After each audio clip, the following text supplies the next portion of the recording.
President Trump has everything in his arsenal that he needs to actually, get some of that done. Yeah.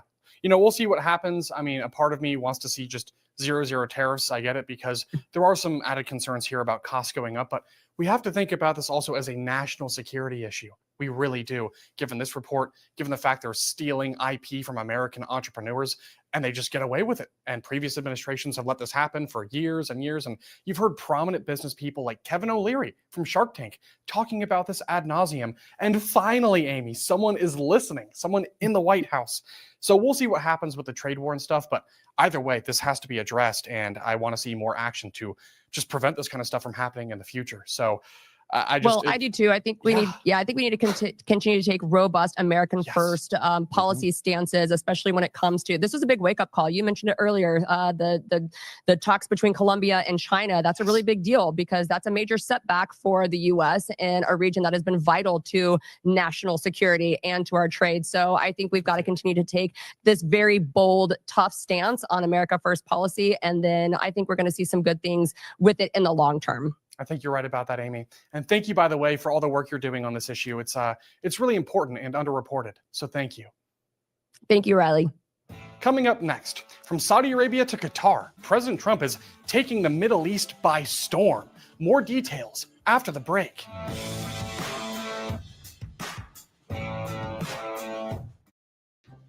If your family is anything like this, you need quality floors from Empire today. Like durable carpet with built-in stain and pet protection, tough wood laminate with a scratch-resistant finish, or waterproof vinyl plank floors. Even bath time is no match. And when life happens, Empire backs every floor with great warranties. Quality floors you can count on. Save $350 on your next project. Call this special number now, 1-844-634-0849. Here at Allegiance, we feel like American flags should be made in America. When we started Allegiance, we were shocked to learn how many American flags were actually being made overseas. Every flag we make is proudly crafted in the USA with superior materials. Join us in our mission to keep the American flag truly American. Visit showallegiance.com to order your high-quality American flag today. That's showallegiance.com.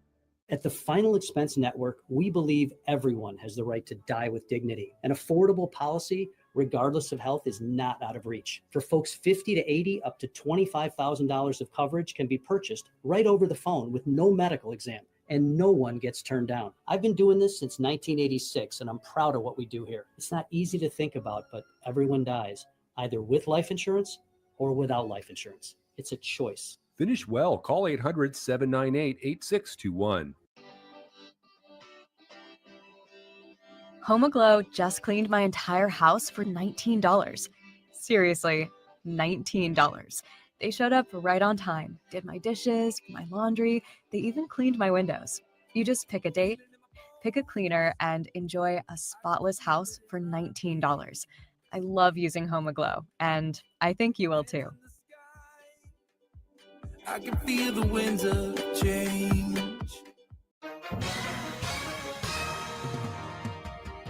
Hi, everyone, and welcome. If you or someone you know were injured in an accident that was not your fault, listen up. We have legal professionals standing by to tell you how much your case is potentially worth. So, Tom, tell the viewers watching at home who should call in right now. Well, Gina, anyone who's been injured in an accident that was not your fault should give us a call right now. We have live agents available to answer any questions you have. They'll tell you if you have a case and how much it's potentially worth. Thanks, Tom. You heard it, folks. Call now.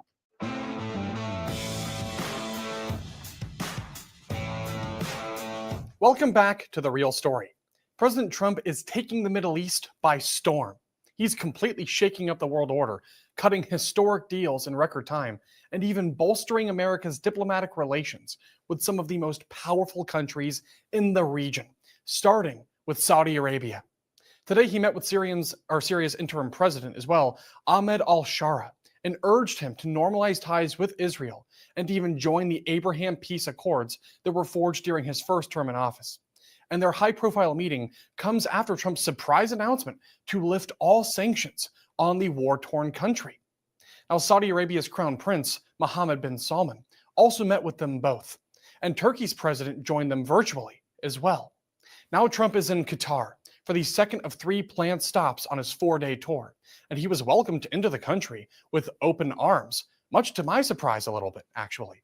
His motorcade was even escorted through the streets of Doha by a fleet of vehicles, which included 2 red Cybertrucks, and Qatari leaders rolled out the red carpet for him, including the country's emir, who personally greeted him earlier today.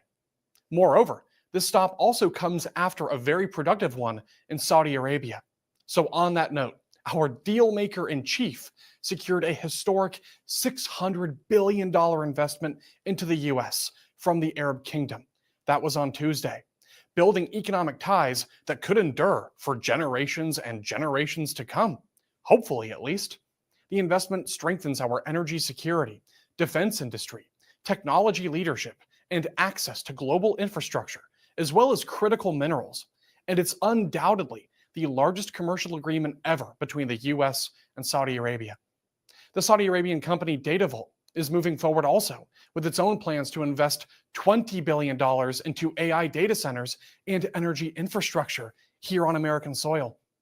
And American companies like Boeing and GE Vernova are exporting $19 billion in aircraft and energy solutions.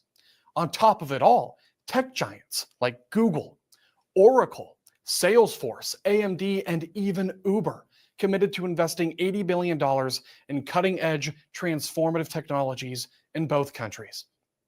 The US and Saudi Arabia also signed the largest defense sales agreement in history, totaling nearly $142 billion, providing Saudi Arabia with state-of-the-art warfighting equipment and services from over a dozen US defense firms. It was just one blockbuster agreement after another, and it's all poised to make America stronger and the region stronger. Here with reaction is radio host Ari Hoffman, the host of The Ari Hoffman Show. Ari, thank you for joining me. Always a pleasure to be here. Thanks for having me. It's been a long time, but I want to start with this visit to the Middle East, of course.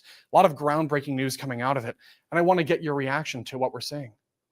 Well, let's remember that when Jared Kushner and Trump Team 1 turned over everything to the Biden administration, according to Jared Kushner and everybody involved with the Abraham Accords, the next country that was going to enter them was going to be Saudi Arabia. The Biden administration went back to the failed foreign policy of the only way to fix what's going on in the Middle East is through the Israel and Palestinian negotiations, which is just completely flawed and has been flawed for decades. And instead, what did they do? They tried desperately to get back into the disastrous Iranian nuclear deal. And by funding Iran, the Biden administration funded October 7th because Iran funded Hamas, Hezbollah, the Houthi rebels, and everybody we're still having problems with to this day. The Trump doctrine is peace through business. It is you can be business partners with us, or you can be enemies with us. Which one would you rather be? And it looks like you start with Saudi Arabia because they're the ones who the rest of the Arab world listens to. What they say goes. You get them into the Abraham Accords, you get them supporting Israel, you get them supporting the United States, everybody else will fall in line. Now, regarding some of the other countries, it's going to be a little bit more complicated, but think about it this way. Now, after the Abraham Accords, you have more kosher restaurants in Dubai than you have in Seattle, Washington. Really? So you can get peace through business. Absolutely. Well, to your point, Ari, I mean, you raise a lot of good points there, but one thing I really want to hone in on is what this means for Iran, as you just alluded to, because partnering and extending our relationship with Saudi Arabia, that means we might have a big check against their influence in the regime or in the region. And we know, of course, they've been weakened significantly because of the actions of the IDF in large part, eliminating commanders at the senior level in Hezbollah, which is really remarkable to see with such precision. But I just wonder what that means for them because, again, there's reports coming out that they're planning for Putin to come visit the country. And while that's going on, Trump is cutting deals, he's extending diplomatic ties, and he's also doing a show of force here. That's what's really important. So I wonder if this little visit might deter future aggression from Tehran. Well, basically what he's showing to Iran is you can be business partners with us or we can blow you off the face of the earth. And what he's saying is he's extending that olive branch and saying, stop with your nuclear program and look how wonderful things would be. You could have a Riyadh, you can have a Dubai, things will be fantastic. Or you can be a hole in the ground like what you see in Lebanon, like what you see in Gaza right now. And that's the message he's sending across. The Biden doctrine was let's pay everybody. In fact, if we had discovered aliens on Mars, they probably would have started by sending them aid, thinking that was the way to fix everything. Well, but regarding what's going on in the Middle East right now, Trump is saying, look how great life can be if you are friends with us, if you are business partners with us, and that leads to peace. You know, it really makes me wonder, why haven't previous presidents tried this? I mean, he's the first American president to officially visit Qatar, and there's nothing stopping previous administrations from doing so. So why did it take until Trump for this to even happen? Because it's a change in thinking. It's a way of a lot of career politicians say, well, this is the way we've always done things. The way regarding it was with Israel, for example, Israel and Hamas, Israel and the Palestinians was always, we just want everybody in their separate corners. Never, hey, we need to get rid of this terrorist organization, even while we were fighting Al-Qaeda, even while we were fighting ISIS. That was never the thinking. It was always keep everybody in their separate corners. Look, you know that when guys get into a fight, you let them fight it out, you let them duke it out, and either they stay away from each other or they're friends afterwards having a beer. I'm not saying that's the case with Israel and Hamas. Hamas needs to be completely eradicated, but you need to let them fight it out. If they had fought it out sooner, Hamas would not have been as powerful and they could have been eradicated a lot sooner. But a lot of administrations, Republican and Democrat, are the ones who said, nope, everybody just go back to your corners. Now what you're saying is, let's do it from a businessman's perspective. That's what you're watching happen on the world stage, not career politicians. Yeah, well, I think it does speak to the fact that Trump does not come from the swamp, right? He hasn't spent his whole life in government, so he sees other venues to establish relationships with people, and he knows how to use leverage. So I think that's really interesting. I do want to follow up, though, on a point you just made about Israel. It doesn't seem that he's planning to stop there during this tour of the Middle East, and I'm wondering why. You know, there's some reports out there saying the relationship between the U.S. and Israel is cooling. I don't really buy that, but I do want to get your thoughts about that, Ari. I have learned never to second guess Donald Trump. There are things I may not understand. There are things I criticize and I'm proven wrong later or proven right from time to time. But I've learned not to second guess President Trump. So, for example, during the first Abraham Accords, if you remember, a whole bunch of people like me that were very pro-Trump and also very pro-Israel went ballistic when the Abraham Accords were first announced. Why? Because the original draft of them gave the Palestinians 90% of what they wanted. Now, Jared Kushner and Donald Trump knew this, and they said, if we present them with all this, they will reject it. And when they reject it, we can go to the Arab countries and say, they rejected it, make peace with us instead, and ignore the Palestinians. Okay. That was the foundation for the first Abraham Accords. And that seems to be what's happening right now. I completely agree with you, Ari. I do. One other thing I do want to follow up on, this whole scandal surrounding the gifting of a jet from Qatari officials. This has been just in the headlines day after day after day now, and Trump actually weighed in when he was asked about it recently. So I do want to roll this clip of his comments and then get your response to it. Mr. President, what do you say to people who view that luxury jet as a personal gift to you? Why not leave it behind? Your ABC fake news, right? Why not? Only ABC. Well, a few of you would. Let me tell you, you should be embarrassed asking that question. They're giving us a free jet. I could say, no, don't give us. I want to pay you $1 billion or 400 million or whatever it is. Or I could say, thank you very much. You know, there was an old golfer named Sam Snead. Did you ever hear him? He won 82 tournaments. He was a great golfer. And he had a motto: when they give you a putt, you say, thank you very much. You pick up your ball and you walk to the next hole. A lot of people are stupid. They say, no, I insist on putting it. Then they putt it, they miss it. And their partner gets angry at them. You know what? Remember that, Sam Snead. When they give you a putt, you pick it up and you walk to the next hole and you say, thank you very much. So what do you make of that response there, Ari? So his response is interesting because we don't know what's going on behind the scenes with the negotiations. Look, right now, it looks pretty bad. You're taking this massive gift from Qatar that's spending billions of dollars indoctrinating kids on American college campuses. Yes. That is giving money to Hamas. That's telling Hamas, don't release the hostages. Don't forget, there's still 4 American hostages, along with dozens of others being held by Hamas, and Qatar told them not to release them. This doesn't look great.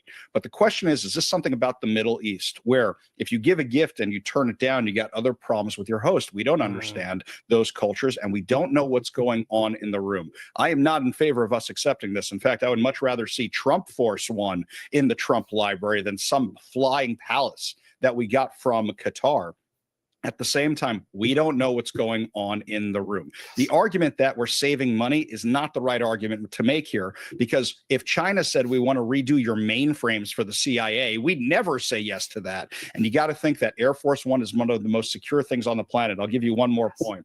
with Rudy Giuliani right after 9/11. Let's not forget that a Saudi prince wanted to give him $10 million for America and relief in New York. Rudy Giuliani rejected it because that Saudi prince said, well, you know, America's partly responsible for what happened on 9/11. This is that exponentially. So we just don't know what's going on in the room yet.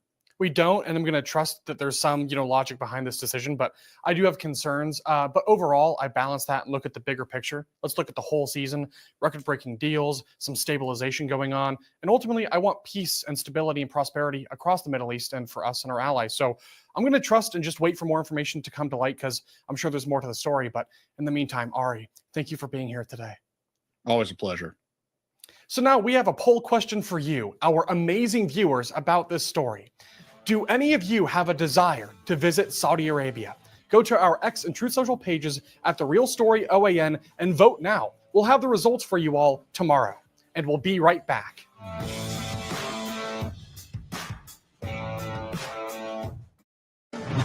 Tax audits, tax liens, wage garnishments. Every day we hear stories like this about good folks who are simply struggling to pay their bills. Each of them are living a frightening IRS tax nightmare, and they are afraid it will destroy their lives. If you are worried that the IRS could garnish your wages, seize your assets, even take your home, call us right now. The Tax Relief Line is here to help you. Now you have a knowledgeable, professional team of tax experts that are ready to negotiate with the IRS and fight for you to save you money. The Tax Relief Line's professionals have successfully negotiated thousands of cases, reducing and sometimes even eliminating the tax debt for their clients. Simply call the number on your screen right now. You don't have to live in fear anymore. The call and the consultation are free. Can you believe this? Doug Flutie and Frank Thomas. You guys look great. Once I turn 40, let me guess, less energy, less drive? Definitely. It's not your fault. It happens to every man. Testosterone levels drop as you age. Happened to you guys? Yeah. So what did you do? We got Nugenix Total T. To get your complimentary bottle of Nugenix Total T, text MAIL to 321-321. This unique man-boosting formula is powered by Tesnor, a key ingredient clinically researched to help increase testosterone levels.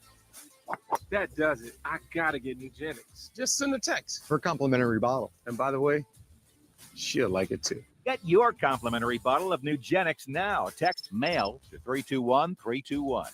Text now and we'll include a bottle of Nugenix Thermo X, our newest, most powerful fat incinerator ever, with key ingredients to help you lose fat and get lean absolutely free. That's MALE to 321-321. I'm calling in regards about my mother, and I'm here, and I just want to thank you because it saved my mother's life yesterday. And I'd like to know the names of the people that came in and saved her. It's a wonderful thing. Thank you. With Life Alert, one touch of a button can get you help fast. For a free Life Alert brochure, call 1-800-560-0489. 1-800-560-0489.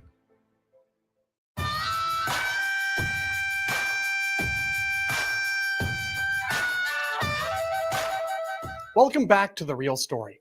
Bob Marley once said, quote, "The greatness of a man is not in how much wealth he acquires, but in his integrity and his ability to affect those around him positively," end quote. Well, what if someone uses an acquired wealth, though, to affect someone positively and directly? That's the subject of today's edition of Real Good News, where we have a story about how the heiress to the Hilton Hotel fortune is spreading her wealth and doing so in the name of hospitality. So Paris Hilton recently tapped into her roots by gifting a young woman a brand new car after hers caught on fire. The young woman, Bibiana Gonzalez, posted this video to TikTok about it on May 3rd. Paris, you want to know something that's hot? My car just caught on fire and your cup survived. Can you please buy me a new car? So Paris saw the video almost instantly, and after people flooded the comment section, tagging her so the video would show up in her notifications. Then she posted a short video last week acknowledging the situation and promising Bibiana she would do everything she could to help. It's just in her nature, I guess. So fast forward to this week, Paris posted this video to her own social media. Hey guys, I'm on my way to Dallas right now to surprise someone very special. Her name is Bibiana, and she has no idea that I'm coming. Bibiana's story really inspired me. She's a full-time teacher working with kids with special needs. She goes to college, and she supports herself independently. Bibiana, I have a surprise for you. After her car caught on fire, I knew I had to do something to help. Heard your story and I wanted to come surprise you. You are an amazing person. Oh my god! Is that a bite? Yes. Surprise! This is sweet. Oh, that's my god! This is crazy. Go check it out. Yes. I've always felt very disposable ever since I was a child. Mom was in and out, always like, okay, here, go there. So I never had any type of stability or anybody be good to me. So for a complete stranger that I honestly look up to, grew up watching, for you to do this, it just shows that there's good in this world. And I really appreciate it. That's hot. Say what you want about Paris Hilton, but that kind of generosity is commendable. And this world would be a better place if we had more generosity like that.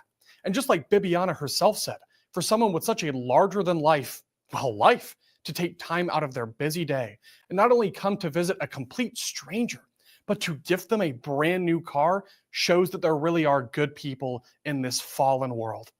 Now, before we let you go today, we'd like to share one more last piece of real good news. Actually, it's real great news. So the nation's largest cable TV provider will soon be deploying OAN nationally. Herring Networks Incorporated, the parent company of One American News Network, is extremely proud to announce a new multi-year content carriage agreement with Spectrum. And under this agreement, OAN will be added to the Spectrum TV Select and TV Stream plans.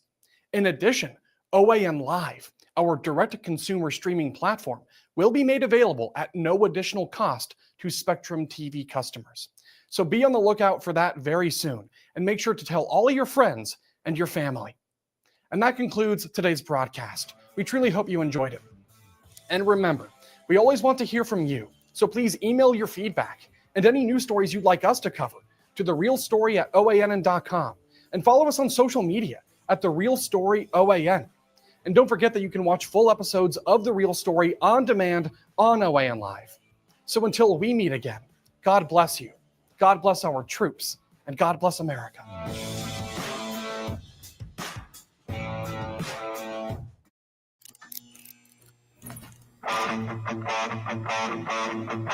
Now, it's time for the Anchorman Podcast with Matt Gates and Dan Ball. Welcome back to the program. I'm here with my good friend and longtime mentor, Steve Bannon. And I got to know Steve Bannon in the early days of Bannon's War Room, a show that he still hosts now on Real America's Voice. It's an incredible podcast, but more than that, it was the launch pad for the defense of President Trump during the first impeachment. I remember those days when at any given moment, we had half of the cabinet and members of his own government, members of House leadership working to install Mike Pence as the president of the United States. And we had this band of pirates led by Steve Bannon and the brilliant Jason Miller and the ever productive Raheem Kassam. And we would get together and strategize, and we built this army of patriots. And now more than a television host, what Steve Bannon really is the leader of a group called the War Room Posse. And what's interesting about this group of Americans is they range from Wall Street executives to CEOs to people that are, cleaning out dumpsters in the middle of the night.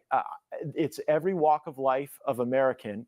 And what Steve does every day for 4 hours a day is direct these people into action. It's not an audience. It indeed is a posse. They call lawmakers. They show up at rallies. They donate to candidates. They buy books and become the pollinators of key information that the MAGA universe needs to thrive. And it's in the leadership of that group, Steve, that I really want to direct our conversation tonight. Good to be here. Yeah, thank you. Love the podcast. And by the way, people I don't think even really fully understand the extent to which in some of our toughest moments in Congress, you were right there. I mean, you weren't just a television host. You and I were having 11, 12 conversations a big time. day. And so were a bunch of my other colleagues who were trying to kind of find their way around fighting this crazy system. But you made this pitch to the War Room Posse to fill the billets at a Republican executive committees. Right. Precinct strategy, all that. Right. Human look, agency. the posse is white, but not whiter than your normal Republican club meeting. Right. And it's boomer, but not more boomer than your normal Republican club meeting. Right. And so you had people that were a little more diverse, a little younger, working class, and they started showing up at these meetings. And now what has happened is they started seeing who was coming around to like run for county commissioner or mayor or state representative, and they've started to run for office. Yes. And what I want to use some of our time on today is for that posse member or that American that says, you know what, I've got the ability to go and actually build a campaign. What is the Steve Bannon C-Spot run plan? How does that integrate with my own experiences? And because here's what I've noticed. While they have the vigor and the drive that you've instilled in them, there is a tactical feature to running for office that sometimes evades even your most loyal posse members. Oh yeah, remember, most of these people have never really been engaged in politics, and definitely not elective politics. So the first thing is just to convince them that the way through here is human agency, and that really started because we went through phases of the show. It was the War Room impeachment, of which you were essential in. Then we had pandemic in the run up to 2020. Then the fight to stop the big steal, and then kind of what the nuclear winter of January, February, March, April of 2021, when it looked like the world had abandoned President Trump. Even half the MAGA movement was so crestfallen. How could Trump have won and won so big and 74 million votes and been destroyed? That's when we really started revving up the precinct strategy. And the first thing was just show up. If you show up in most of these precincts, there's going to be empty billets. And so you can get voted in. Now the establishment, whether it's in Central Florida or Central Arizona or North Carolina, are going to have a huge fight, right? But the first thing you got to do is get your chops at the precinct strategy by because the Republican Party structure is actually a grassroots structure. It's actually, it's got, I think, 250,000 open seats or seats that you can go all over the country to do. And our first thing is just get off the couch, go get engaged. And people, by the way, love it. Now, a couple of years into this process, the resistance is so strong, like in Texas. We control the state parties of Texas, Georgia, North Carolina, South Carolina, Nevada, Oregon, Nebraska, Colorado, but we really don't. It's this big fight between the grassroots and the business industry. So I tell people, go get engaged, work up the thing, get to the state level, go to the state convention.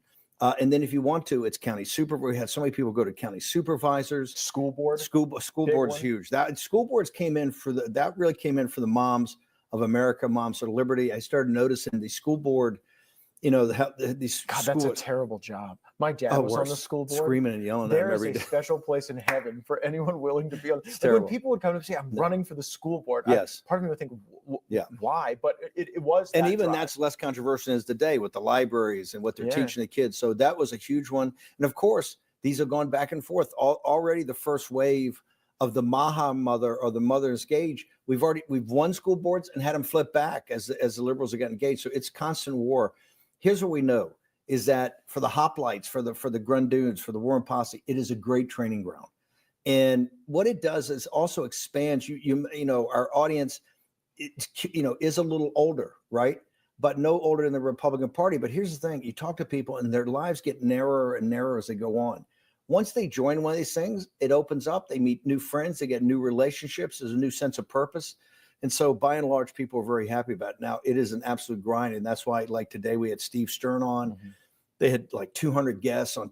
Half the show was Tina Peters, who's in prison out in Colorado. The other half was about election integrity, a bunch of things come up in primaries that you got to get on top of. We had. But when people make that decision to run, like what's the Steve Bannon checklist that you say, write down, do these things to prepare yourself for candidacy, not just within that structure. First I say, hey, everything that you've ever done, they're going to throw up against you. So you got to have courage just to work through that. I honestly think that we're so much more resilient to that these 100%. days. Maybe just I am. Yeah, but I think as a society, Facebook and the fact that a lot of people have had every stupid Halloween costume posted on Facebook. We don't have the pearl clutching of the boomers. But you see the fights. You know, Trump came down 10 years ago this June, right? 10 years ago. If you look at, and I keep saying this 10 years is the preamble to what is in front of us in the Trump movement, right? Over these, particularly next 100 days, couple 100 days. Trump's a moderate in our movement. Oh, very much a moderate. He's not close because he's got a good heart. He tries to accommodate people. He's a deal maker. He's a deal maker, and he comes from the hospitality industry. Principally, that's where his roots were. That's what he understands: media and hospitality, mass communications. You totally know that when you're around him and you see the way Trump is so attentive to everyone's comfort. Yes. So attentive, laser focused. It's why he doesn't like people to even consume alcohol around him, because he wants you at your sharpest so that when he engages with you, that it's going to be mutually productive and beneficial and joyful. Hi, I'm Caleb, and this is my story. I was born with osteogenesis imperfecta, or brittle bone disease. I have broken my bones almost 200 times, and I have had 11 surgeries. But I didn't let that stop me. I love to bike ride, climb, race, and I'm learning how to stand and walk. But I can only do all of this because of generous people like you and Shriners Hospitals for Children. Because of people like you, Shriners Hospitals for Children has helped more than 1.3 million kids just like me, regardless of their family's ability to pay.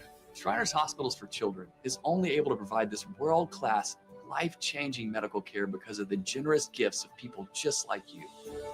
Because of you, I can ride my bike. I can play basketball. Because of people like you, I can run. I can smile. Will you send your love to the rescue today? When you go to loveshriners.org right now and give just 63 cents a day, you're helping kids just like me. Like me. Like me. When you give today, we'll send you this adorable Love to the Rescue blanket as a thank you, and a reminder of the love you gave to a kid just like me. Your gift, no matter how small, can help a child today. This is your moment to make a difference. When you pick up your phone, I know you have it right there, and call to give. You're helping kids like me. Thank you. Thank you. Gracias. Thank you. Please call or go online now. If operators are busy, please call again or give right away at loveshriners.org. Your gift makes a difference. Thank you for giving. Are you behind on your mortgage? Is the bank threatening to take your home? Are you considering trying to get a loan modification on your own? Did you know that less than 5% of people who tried on their own actually got a modification? At the Mortgage Modification Helpline, we know the rules and regulations banks don't want you to know about, and we've helped thousands of people stay in their homes. So call the Mortgage Modification Helpline today. Please call 800-601-3290. You're watching One America News Plus, your source for the nation's top-rated primetime political talk shows. Stay tuned. One America News Plus will be back in just a moment. What I tell people is know yourself, prepare for combat. You'll obviously learn the issues. You will win if you don't quit. That's the key thing. You will win if you don't quit. And we've got Wait.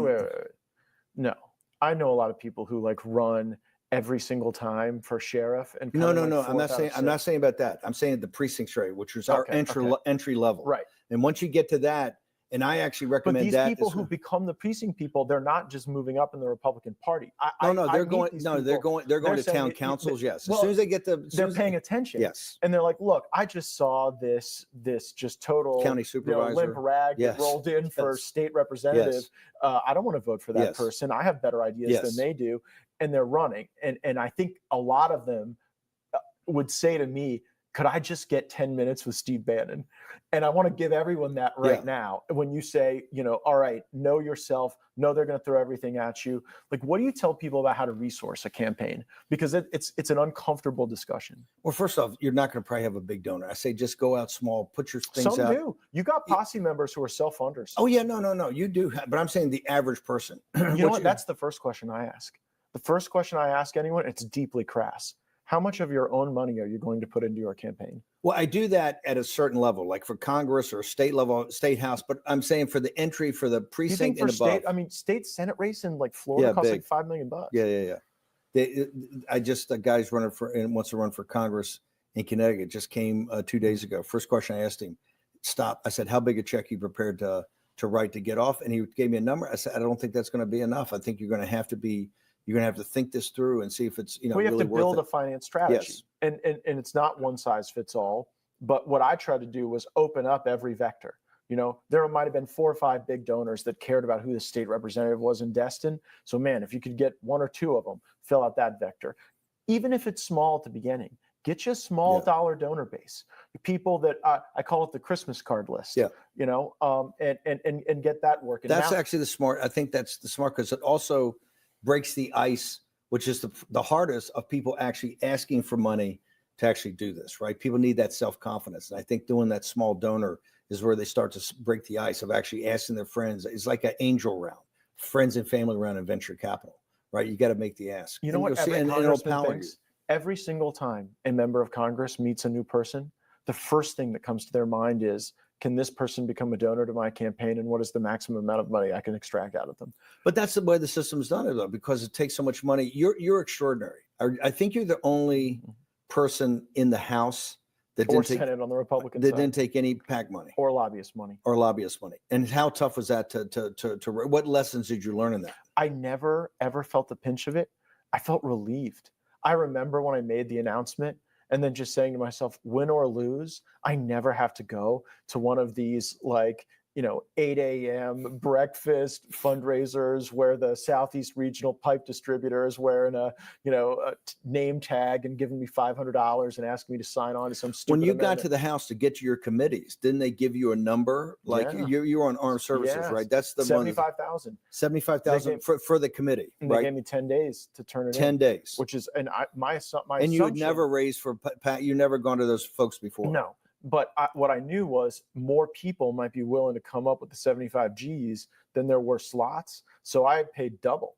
I got a check for 150 and brought it. And that's how I got on the Judiciary Committee. They looked at me and said, boy, you're a real comer.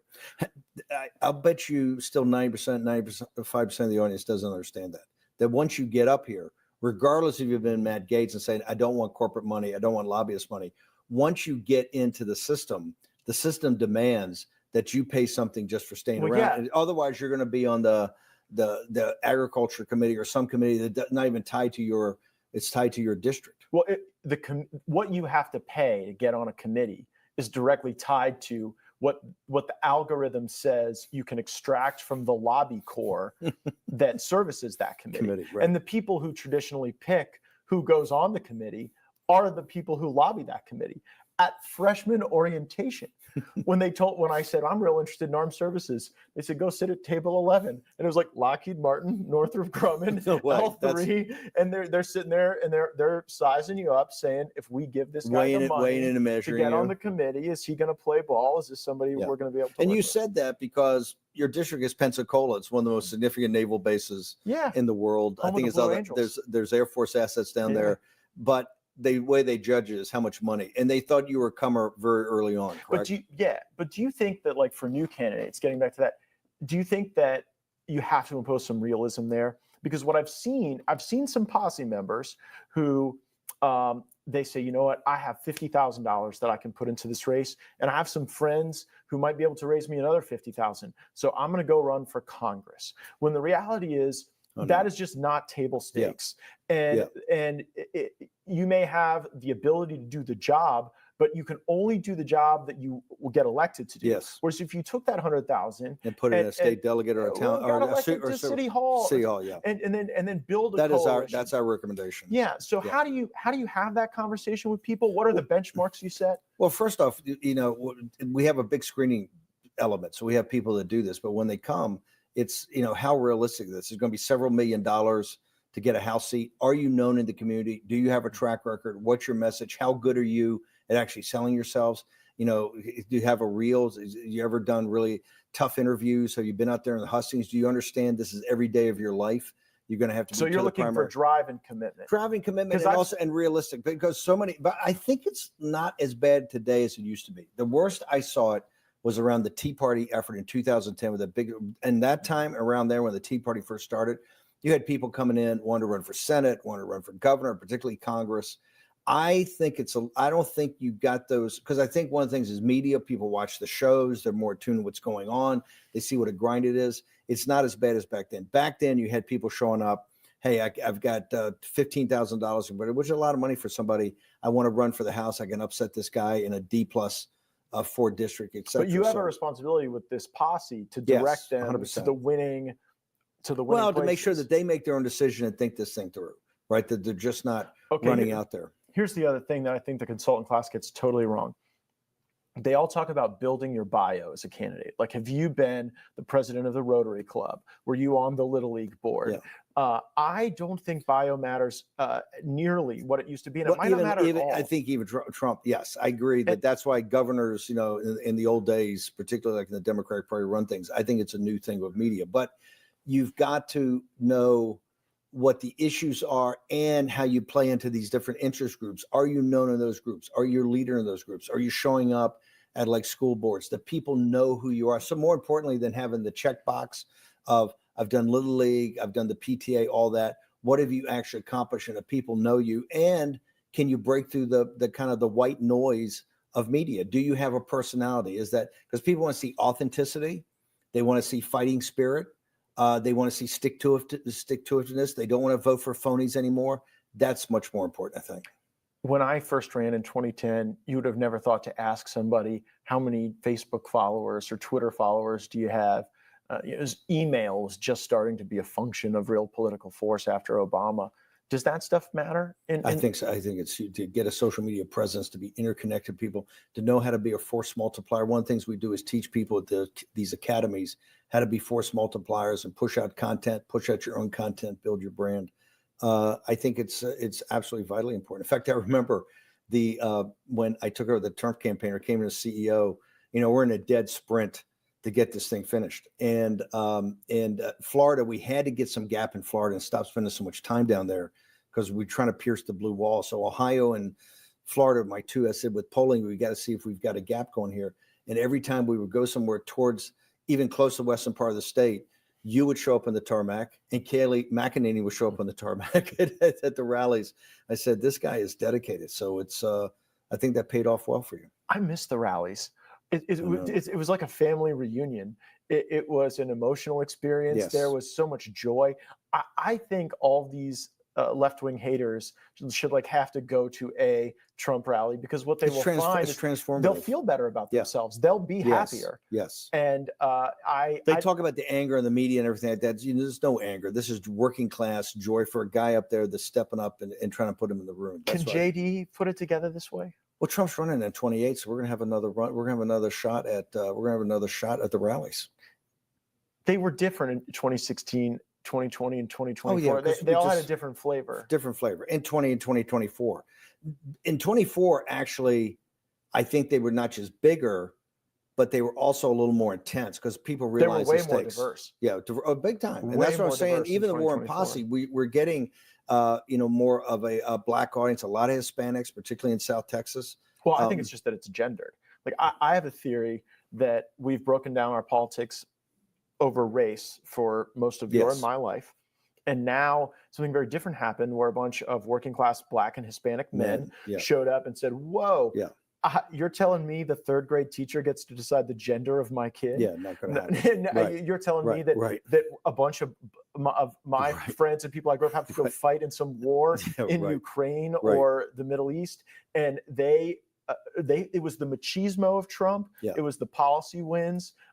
Also the hectoring of the credential class, and particularly the female credential class, of the left, the Yeah. MSNBC crew hectoring these guys every day. And I took a lot of crap when I went to television and said, we're going to lose some Karens, but for every Yeah. Karen we lose, we're Yeah. going to find a Jamal or a Julio. And Yeah. that It's 100%. actually is I what noticed happened. that the only thing I put out of Danbury Prison was on the 26th, I think, of September. I said victory's at hand. My teaching up there at Danbury and living in one of the cell blocks, it was obvious that Black and Hispanic men hate the Democratic Party and are not going to vote for Kamala Harris. It's just not going to happen. So I'm not saying they're going to vote for Trump, although some were leaning that way. And They're not coming going that to way. vote for Gavin Newsom or Pete Buttigieg. No, not going to happen. I think if we deliver for that crowd, we've got to. If we can deliver for Black and Hispanic men. What Democrat candidate do you think could assemble that coalition back for the Democrats that you're most afraid Of working class, they have no. I've got one that I'm afraid of. Robert Reich said the other day, "There's no economic populism." I'm not afraid of it. Stephen A. Smith scare you? Could I'm the one that's been promoting his candidacy, and I went on his podcast, and he's going to come on mine. I think he is somebody they need in that Democratic primary. He's a 5-tool player, and I think he's very serious about considering this. And Stephen, I think they don't have anybody in elected office now that could assemble the coalition that they need to win. But they do have these governors. So you get two brackets. You got the governor's bracket of Westmore, Brashear, Shapiro, Whitmer, that, okay? And then you have what I call right now the celebrity and all other. That's Rahm Emanuel, Pete Buttigieg. It's going to be Polis, right? Because he's going to run as give me that vector. bracket. Newsom. You're going to have Stephen A. Smith, I think. Like I said, Mark Cuban. You're going to have a couple other people. AOC, I'm sure, jump in Definitely. there. No doubt. She's got no downside to do it. Does Bernie run again? Studies show that when you hear better, you feel better and actually live a happier and healthier life. So Nano Hearing Aids is offering two very special offers. When you buy any Nano OTC hearing aid, Nano will give you a pair of Nano personal sound amplifiers free. And Nano is offering an amazing deal on their CIC Recharge OTC hearing aids. You can order a full pair for only $297. Payments from only $26.81 a month, 88 cents a day. 1-800-231-6205. Need life insurance? Select Quote found Jacob, 40, a $500,000 policy for only $19 a month. And Select Quote found his wife, Wendy, a $500,000 policy for only $17 a month. Our secret? At SelectQuote, we aggressively comparison shop up to 10 highly rated companies to find you the company with the best rates. Why pay more? Give your family the security they need at a price you can afford. SelectQuote. We shop, you save. Tax audits, tax liens, wage garnishments. Every day we hear stories like this about good folks who are simply struggling to pay their bills. Each of them are living a frightening IRS tax nightmare, and they are afraid it will destroy their lives. If you are worried that the IRS could garnish your wages, seize your assets, even take your home, call us right now. The Tax Relief Line is here to help you. Now you have a knowledgeable, professional team of tax experts that are ready to negotiate with the IRS and fight for you to save you money. The Tax Relief Line's professionals have successfully negotiated thousands of cases, reducing and sometimes even eliminating the tax debt for their clients. Simply call the number on your screen right now. You don't have to live in fear anymore. The call and the consultation are free. Stay tuned to get 2 rolls of Alien Tape free. Introducing Alien Tape, the double-sided ultra-strong tape that bonds instantly and holds on tight. Alien Tape's nano grip technology sticks instantly to almost anything. There are hundreds, maybe even thousands of uses for Alien Tape. Now here's your chance to try Alien Tape's TV offer. Order today, and you can get 2 additional rolls of Alien Tape absolutely free. Click or call right now. Bernie is dying to run. The problem is he's 83. And I followed very closely all the populist rallies. This is why Reich wrote the piece. Right. There's no economic part of it. If you go in and look at these rallies, and by the way, the people over there hunger. They're drawing massive crowds. At 1 o'clock on a beautiful Saturday, you're drawing 35,000 people in downtown LA. People are on the left are thirsting for. Well, they're these- leaderless. They're totally leaderless. And they don't stick the landing. They don't never talk about economic populism. They're talking about Green New Deal and it's all the They're crap. against all the oligarchies except the ones in Ukraine they're willing to fund. And the ones they created, the Silicon Valley apartheid state oligarchs, all those 5 big oligarchs are all progressive Democrats, right? I understand now they're hanging out in Mar-a-Lago and they're seeing the light, but they were created by Obama and the progressive movement and the Biden regime. And remember, they had Lena Khan and never unleashed her. She tightened up the FTC lawsuit against Facebook that Zuckerberg went into the Oval Office 5 times and begged President Trump not to pull the trigger on. Andrew Ferguson's got him in court right now. So no, we are the anti-oligarch party. You see that in federal court. We got the neo-Brandeisians in the Justice Department, biggest antitrust on the Gail Slater. You got Andrew Ferguson, FTC, you got the FCC. Jim Jordan tried to break, Facebook got to him, and they tried to get rid of the FTC 2 weeks ago in the one agency. Mike Davis came on. We got the Article 3 and the Warren Posse bombarded these guys. Said, what these guys call about? 24 hours later, that was lonely for me on the Judiciary Committee defending Lena Khan and the FTC because I love Jim Jordan, but he was never on the same page. Oh, he's Facebook. I mean, he's a big tech guy. He's been one of the torturers of Mike Davis in this crowd. So the torture goes both ways with Mike Davis. Yeah, Mike Davis. You mentioned Danbury Prison. Yeah. I did everything I could to see that you didn't go to prison. I thought that was a terrible injustice. And Matt actually tried to come and see me. I just said, hey, you should have seen when Matt Gaetz. That wasn't very pleasant. No. I was threatening the head of the Bureau of Prisons that they better let me go see you. And then they were saying that you were refusing to see us. Yeah. And then I was saying to the head of the Bureau of Prisons, we outrank Steve Bannon. Exactly. But apparently we didn't. You put shock through the whole system. Well, that's okay. I always envisioned you in prison taking like 20 minutes to be some sort of mafioso style cell block leader.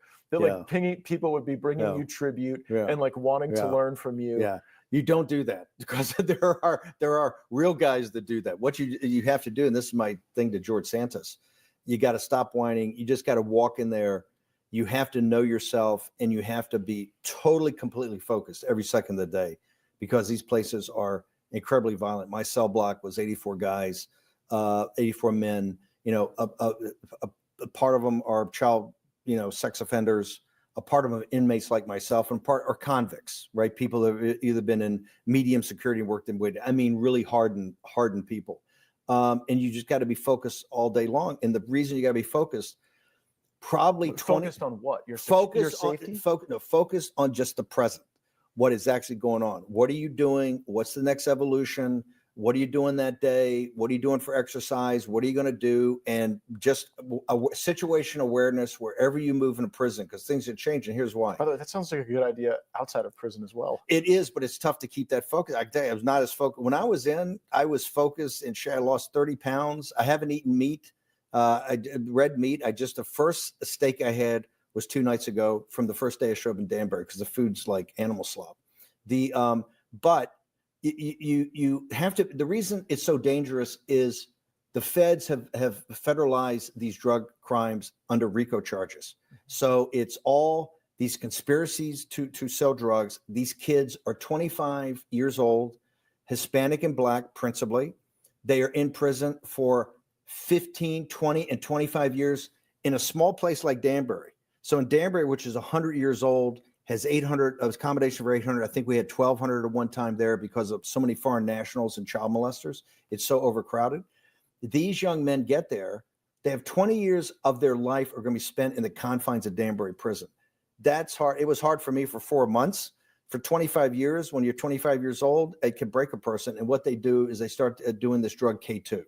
The K2 can get into the prisons. And once that happens, they're violent, uncontrollable, and that can happen at any time. How do they take K2? They get K2. I think they smoke it. It comes in on paper. It's the one it can come in on paper, on legal documents, on books. People send them books, and they got it on there. In prison, you can get anything you want. They get phones. They get drugs in there. Are the guards the ones getting into them? I would say that a third comes in from drones, right? Which is crazy to think about. It's unbelievable. We had a drone. They had a drone thing come in on the beginning of Labor Day weekend that dropped phones and drugs down in the yard. They locked the yard down, then they locked us all down for Labor Day weekend. If we would have known this, we could have coordinated a posse drone attack on Danbury Prison, like dropping the Constitution. Yeah. The problem is you get locked up. I mean, they have a thing for that. But no, this is why I've tried to get involved with Jared and Peter on prison reform. The article, the First Step Act. was absolutely brilliant of what Jared and you and these guys worked on to get through. It was not been implemented. So your wing of the kind of Breitbart side of the party was very critical of us as we were doing. I was critical until the end. I came on board towards the end when I saw the politics of it, and it came to me about what the politics are, dealing with friends of mine like Jeff Quatnitz. It is politically the most brilliant thing I've ever seen. It is a way to really get, because the federal prison system is set up to break families. And these people, I'm telling you, the Black and Hispanic men in those prisons don't support the Democratic Party. I think the Democratic Party has screwed them over. The Tom Cotton counter argument would be, you can't let these people out into our communities. They become even more expensive wards of the state, one way or the other. They're better behind bars. No, I think the rescission rates on guys coming out of First Step is lower. I think it's fantastic, right, and this has got to be implemented. But First Step is not the final step. No. Like the argument for prison reform ultimately has to be a data-driven argument about reducing the number of victims, because eventually everybody gets out. Yes. Very few people don't ever get out. Yes. And by the way, the other thing it has to be is the sex offenders. You got to figure out that they have the sex offenders are in there. Also, we did 15, mandatory 20, minimums for 50 years in Florida. 15, 20, 25 years.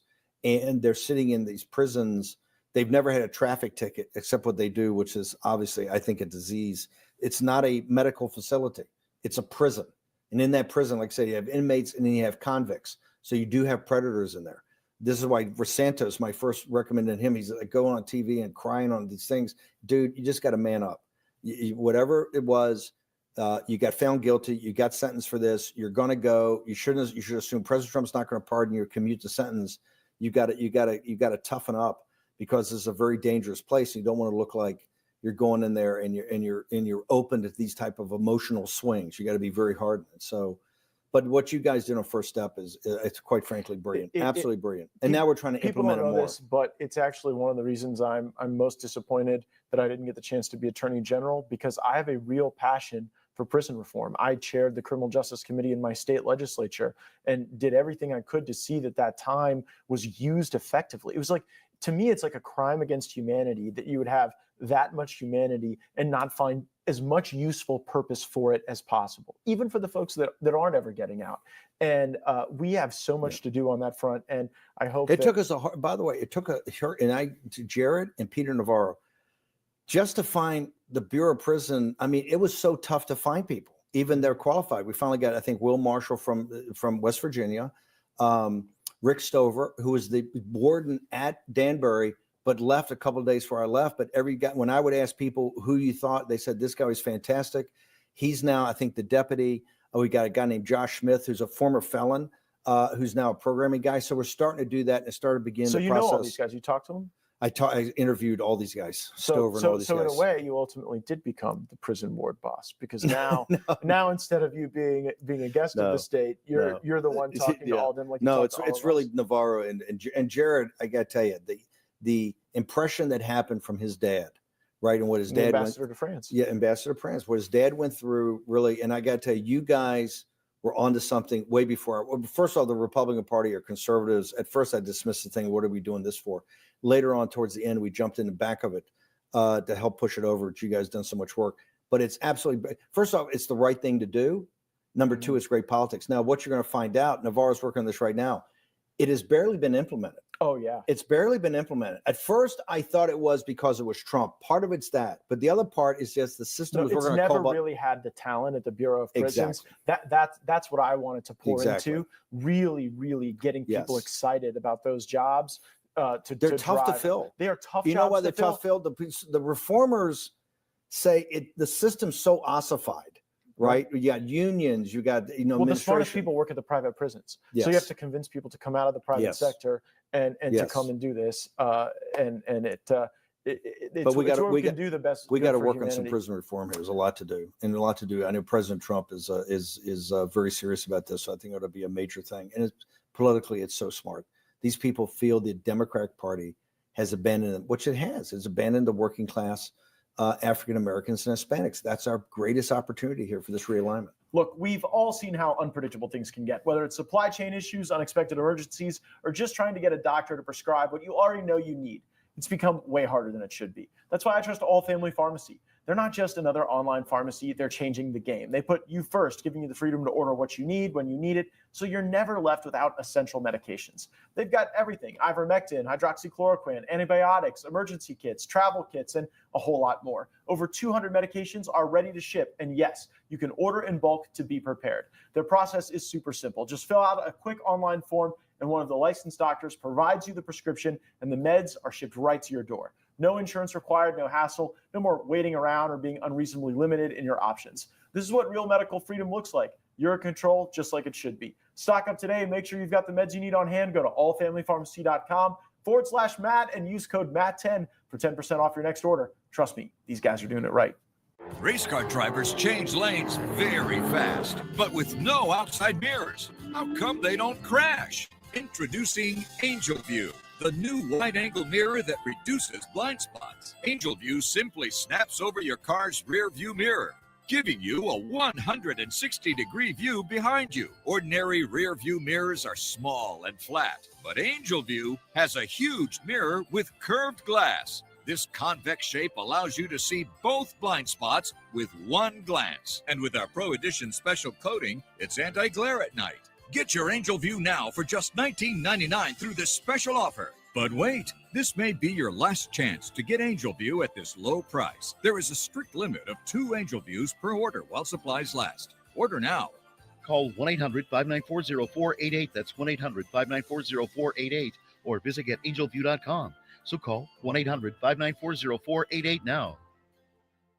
If you've got the TV volume way up right now, then you really need these. These tiny but powerful little hearing aids are the Nano CIC Recharge, priced at only $297 for a full pair. These are not simply amplifiers. These are ultra high quality, ultra reliable hearing aids, priced thousands less than other hearing aids. They fit right in your ear. Nothing shows in the back of your ear.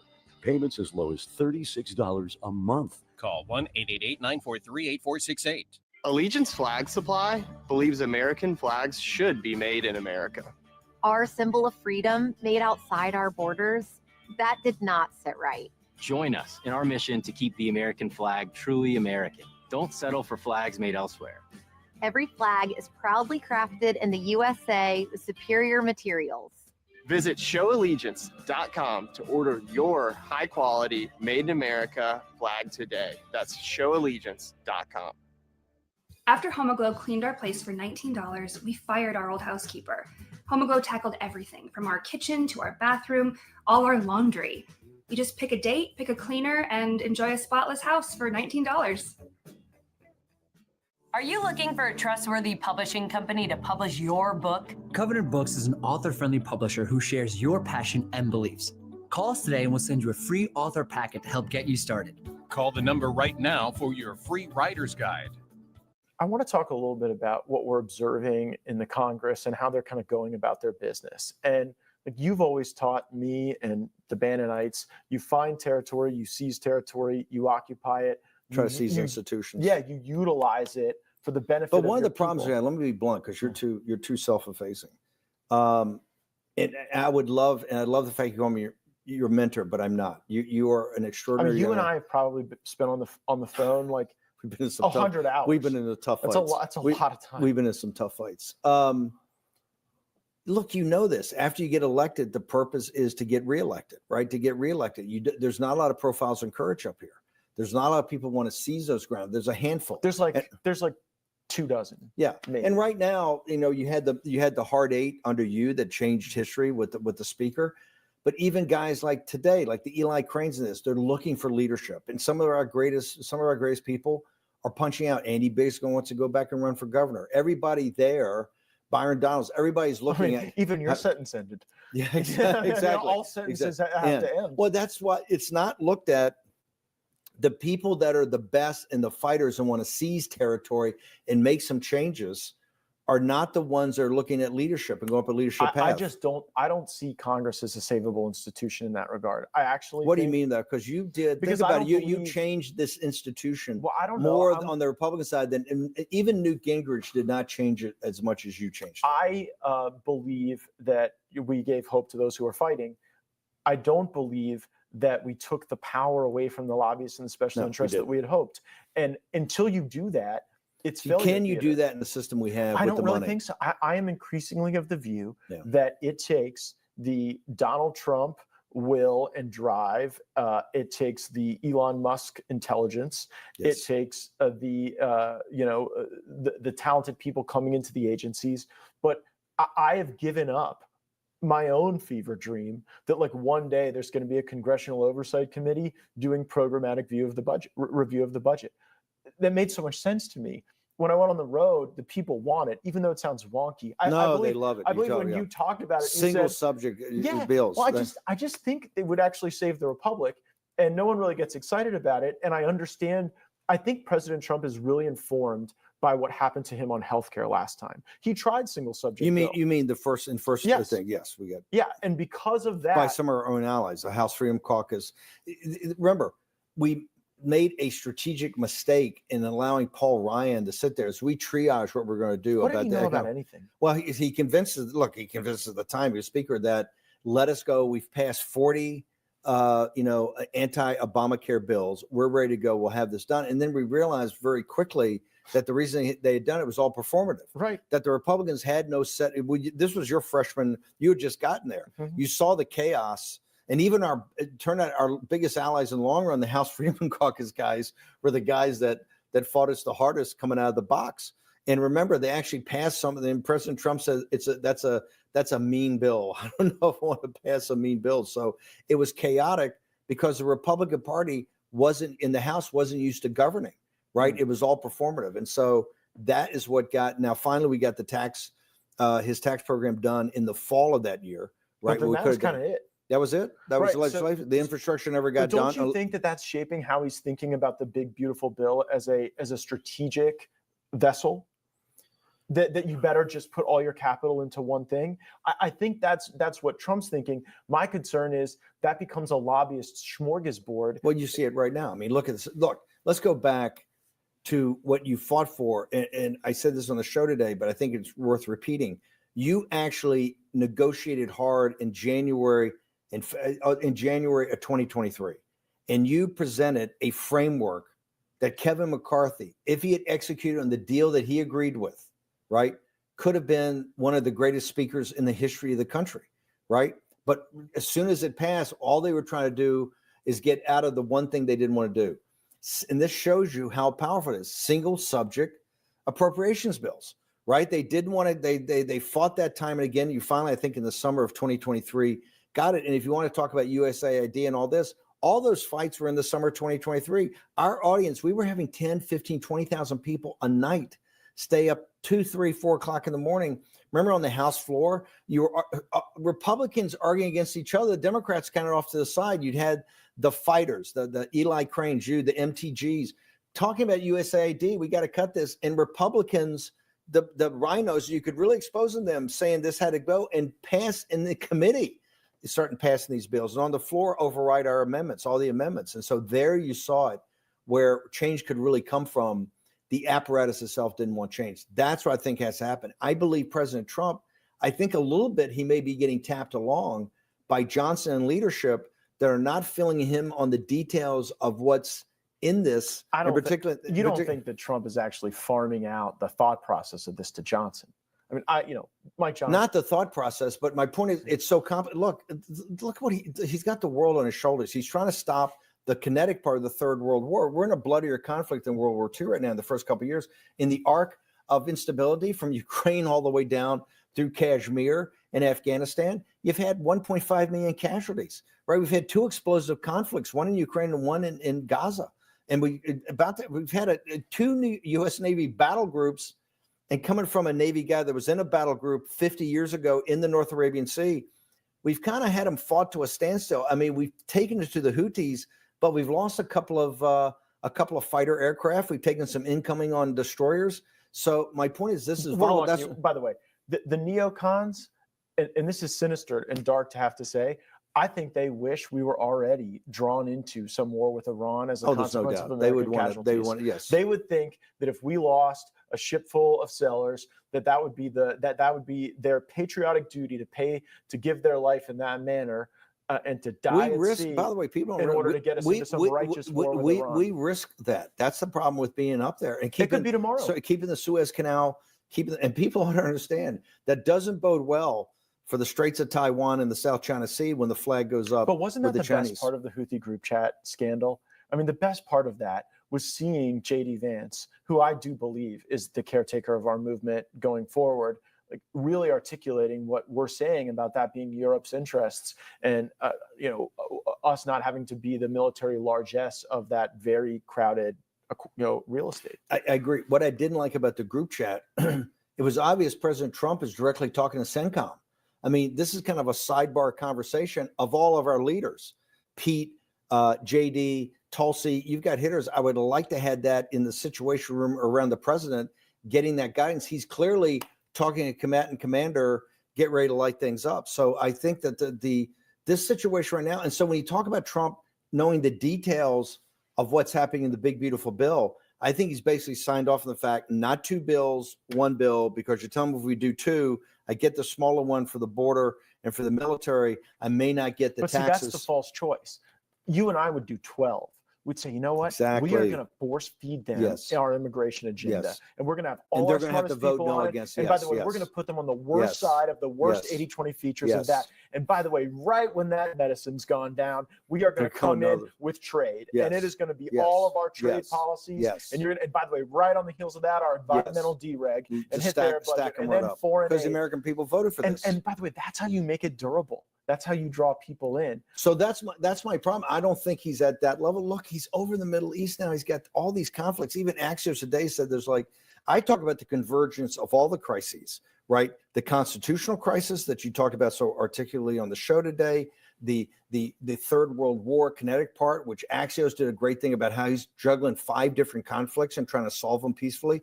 And then this massive kind of economic model of the United States, including redoing world trade. At the same time, you start to do these budgets and how we're going to finance it. The bond market's starting to That's speak. why we have to do the work we do. I mean, that's why, in our roles with audiences and with people Very who important. want to be more than just spectators to this process. I do want to get into this Gaza-Israel thing. I mean, what do you think really went down on October 7th? If you struggle to keep up with conversations, if you have trouble hearing the TV or radio, Nano Hearing Aids wants to help you hear better. Because when you hear better, you're actually going to feel better and live a happier, even healthier life. And Nano Hearing Aids is offering not one, but 2 very special, possibly once-in-a-lifetime offers. Special offer number 1, when you buy any Nano OTC hearing aid, Nano will give you a pair of personal sound amplifiers, absolutely free. If you have a little trouble hearing but don't need a hearing aid, these are great. Special offer 2. Today, Nano is offering an amazing deal on their CIC Recharge OTC hearing aids. Today, you can order a full pair of completely in-canal Recharge OTC hearing aids for only $297. Plus, Nano offers great financing. Payments from only $26.81 a month, 88 cents a day. But supplies are limited, so call now. 1-800-231-6205. 1-800-231-6205. The new Miracle Blade World Class 2012 Professional Series is the best set of knives you'll ever own. The spectacular World Class 2012 Series, over a $300 value for just $39.95. But we're just getting started. We'll send you a complete second set of Miracle Blades for free. That's right, another entire set, a $300 value for free. Just pay shipping and processing. And we're still not done. If you're one of the first 500 callers, we'll send you 2 additional Miracle Blade world-class slicers. That's an additional $80 value, totally free. Miracle Blade World Class is also guaranteed for life. We'll replace any damaged knife at any time for any reason for free forever. Over $600 worth of knives for just one payment of $39.95. Don't miss this opportunity. Call right now or just log on to miracleblade.com. If you don't have a good dental plan, or if your employer doesn't offer dental benefits, this is the deal you're looking for. Get the Carefree Dental Card, and for just $15.95 a month, you can see the dentist anytime and pay a whole lot less. On my first visit, I saved $650. Call the number on your screen and request your Carefree Dental Card free. See for yourself why Carefree is the best deal in dental. Call 1-800-481-1778 to get your carefree dental card and free plan information. Are you looking for a trustworthy publishing company to publish your book? Covenant Books is an author-friendly publisher who shares your passion and beliefs. Call us today and we'll send you a free author packet to help get you started. Call the number right now for your free writer's guide. I think it stinks to high heaven. It is impossible, given CIA intelligence assets, Mossad intelligence assets, Israeli military intelligence, the Saudis, the MI6, the Brits, to know that that group, because we covered it live, we just happened to have it on a Saturday, to know they did over a 40-mile stretch, air, sea, land attack, coordinated and actually, knew exactly where to go, knew on the kibbutzes what room to go in, the level of detail they had. I was sitting that day going, hey, and the only reinforcements that were coming down were the old guys that fought in the 67, 73, 4 in their own cars with their own weapons. There's something, and that investigation I know Israel's at war, but that investigation should have happened. This is why I think you're seeing a real split between Netanyahu's government and the Trump administration. There's something wrong in this relationship right now. There's a fundamental lack of trust. I think this is because they've continued to push as only the military option. And I believe. Do you buy that really is why Michael Waltz has been moved to the UN? Because there was that reporting that Trump believed Waltz was so cozy with Netanyahu and Israel that he wasn't. Well, two things happened. Number one, first off, when Bibi came, and I was a thing of Walt's particular thing, I was pretty vocal. No scalps. We can't get in the business we had in the first team. No, as you know, no scalps whatsoever. We can win every fight we want to win. So you got to give the guy the benefit of the doubt, and we'll figure it out after Labor Day. But I think what happened when Bibi came over for the Trump Gaza, Bibi comes over, and all of a sudden Trump's talking about Gaza and going to make it, and Bibi's like sitting there. He was there to push the military option. They're going to have to go to the East Room and have the big press conference later. All Trump's talking about is Gaza. And you could tell, then they come back to the first guys that come back on the tariff day. They came back on that Monday to talk tariffs. Well, the tariffs with the Israel is not a huge topic. It was there once again to push the military option. And Trump's not having it. I mean, he kind of cut the guy off, you could see.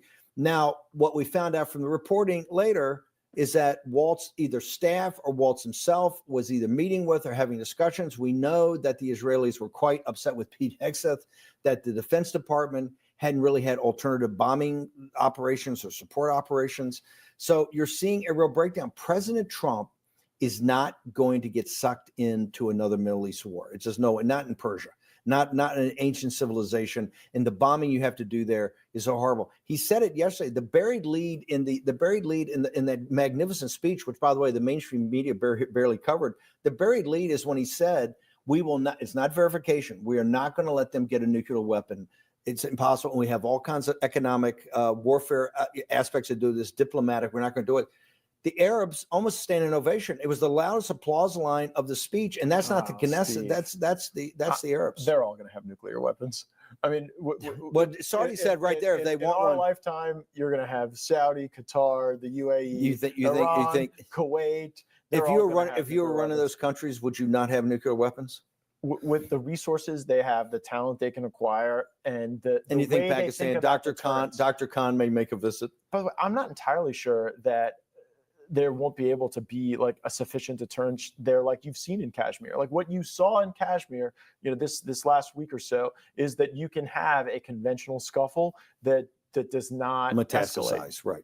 That's probably a good thing for the world. I think it's a very good thing, and people should know President Trump did get JD and Marco involved, and I think it had a big influence over that. How will you know if at the end of this 4 years, we give ourselves the A, and don't say that it's if he's running in 2028. At the end. The policy basis. Yeah. When you look back and say, this is how this is the report card Steve Bannon is going to get this time. Here's one thing I think that we need a Matt Gaetz, we need Matt back now, is that on redoing the commercial operations, kind of what I said at CPAC in 2017. America First, national security, economic nationalism, and deconstruct the administrative state.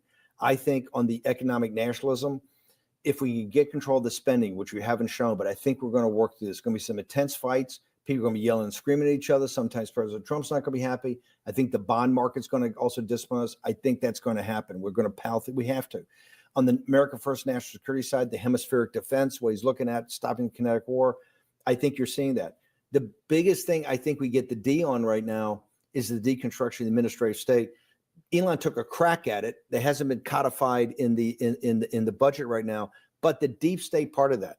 We only have 4 years to do this. This combination of the Pentagon, the Justice Department, the CIA, parts of DNI, this kind of the permanent kind of government underneath on the national security side, the Praetorian Guard, the group that kept Biden propped up, as we're now finding out by liberal reporters, the reason that nothing changed between really Bush and Obama, that has to be broken. That is a full-time job, and that because they're not sitting there.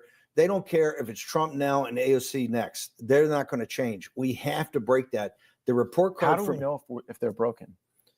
That if you make a decision in the Oval Office, it gets done like that, and you don't have. Yeah, but how the will apparatus. regular people know? Like, how will they observing it know? If you Well, I think first of all, they'll have to hear it from people like us or President Trump to know that, hey, we've decided that that we're not going to get us sucked into a war here, and they're not going to drag us into it. And here's what I'm doing, and here's what I'm commanding, and this is going to happen right away. And guess what? No troops are going.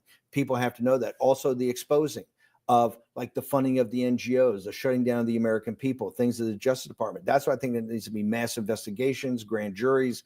That part of it, I still think we're, even when we had Ed Martin, he's now turfed out because of Republicans. They whipped it for 6 votes against President Trump. Isn't it funny that it was like me and Ed Martin that that the establishment Republicans have the biggest problems with? But I think it shows you guys are getting it's revealing in a way, isn't it? It's Matt, you're target number one. Matt, I don't say this lightly. I'm a pretty good judge of horse flesh in this area. If you continue on doing what you're doing, and you have interest, you're a future president of the United States. Well, only if you're a future chief of staff. No, dude, I'm in the war room. I've got enough. I got enough going on right now. Is that it? Yeah, is that it for Steve Bannon? The war room is the final chapter.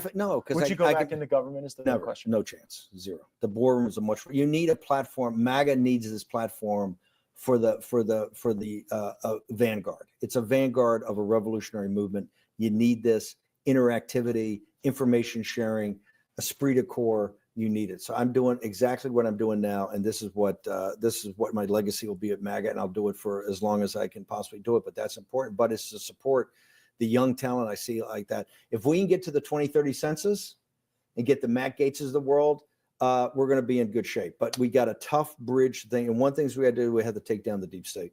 And if we don't, they'll be in power again, and you and I will both be chatting under different circumstances. But the good news is now we're familiar with them. Well, I went to Danbury, so I don't have any problem. I know how you have to roll, what your daily schedule's got to be like, so I don't fear that. But we will go to prison if we don't take these guys down. There's no doubt. These people are ruthless. I believe that.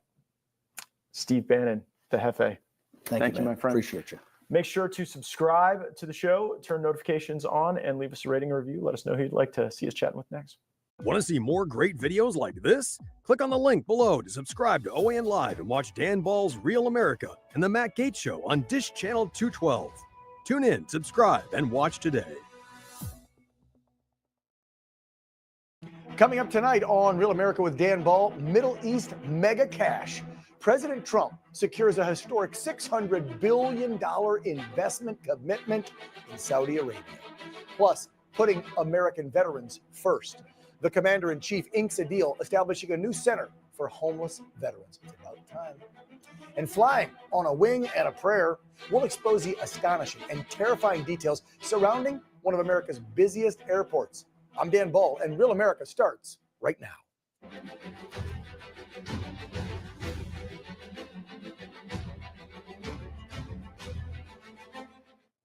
Good evening. Greatly appreciate you tuning in on this Tuesday evening, folks. Let's get right to it. President Trump touching down in Saudi Arabia early Tuesday morning to a very warm welcome by the Crown Prince and the Prime Minister as he becomes, or this rather, is the first leg of his whirlwind golf tour. Business deals are at the top of President Trump's very busy agenda. He'll also be heading to Qatar and the United Arab Emirates after the Saudi visit. The 4-day multi-nation diplomatic trip marks Trump's first major visit abroad during his second term. Now, this trip comes amid regional tensions, as we know, and significant global developments, including the conflict that's been raging now for a while between Israel and Hamas. Then you have the fighting with India and Pakistan, which looks like Trump's getting a handle on that one. They're already talking peace and things were supposed to be stopped. And then you have the potential peace deal with Ukraine. Talks in Istanbul are still going down, and hopefully Trump will find peace between Russia and the Ukraine. Now, back to Saudi Arabia. Trump announcing Saudi's $600 billion commitment to invest in the United States, building strong economic ties that will endure for generations to come. Trump participated in a signing ceremony with their prime minister there. There's some video of it. According to the White House fact sheet, the first deals under the announcement strengthen our energy security, our defense industry, technological leadership, and access to global infrastructure and critical materials. It's a big deal, folks. And it's just one of many. I mean, I'm pretty sure he secured trillions of dollars in new investment to our country. Between Japan, the Saudis, and elsewhere, it's some big cash. Well, that's why he keeps talking about bringing the golden era back. President Trump's wheeling and dealing, also making life more affordable for Americans. That's right. Prices are down on certain things. I know the tariffs have caused some things to go up. I get it. But the majority of everyday things, right? If you're grabbing some eggs or bacon or gasoline, it's starting to go down. Again, 100 and how many days in office? Give the man a break. The U.S. annual inflation rate is down to its lowest level in more than 4 years, even with those tariffs. According to the Bureau of Labor Statistics, the annual inflation rate dropped to 2.3% in April, down 1/10 of a point from March. It is the third consecutive monthly drop and the lowest reading since February of 2021. Gee, who was in charge back then? Oh, yeah, Joe.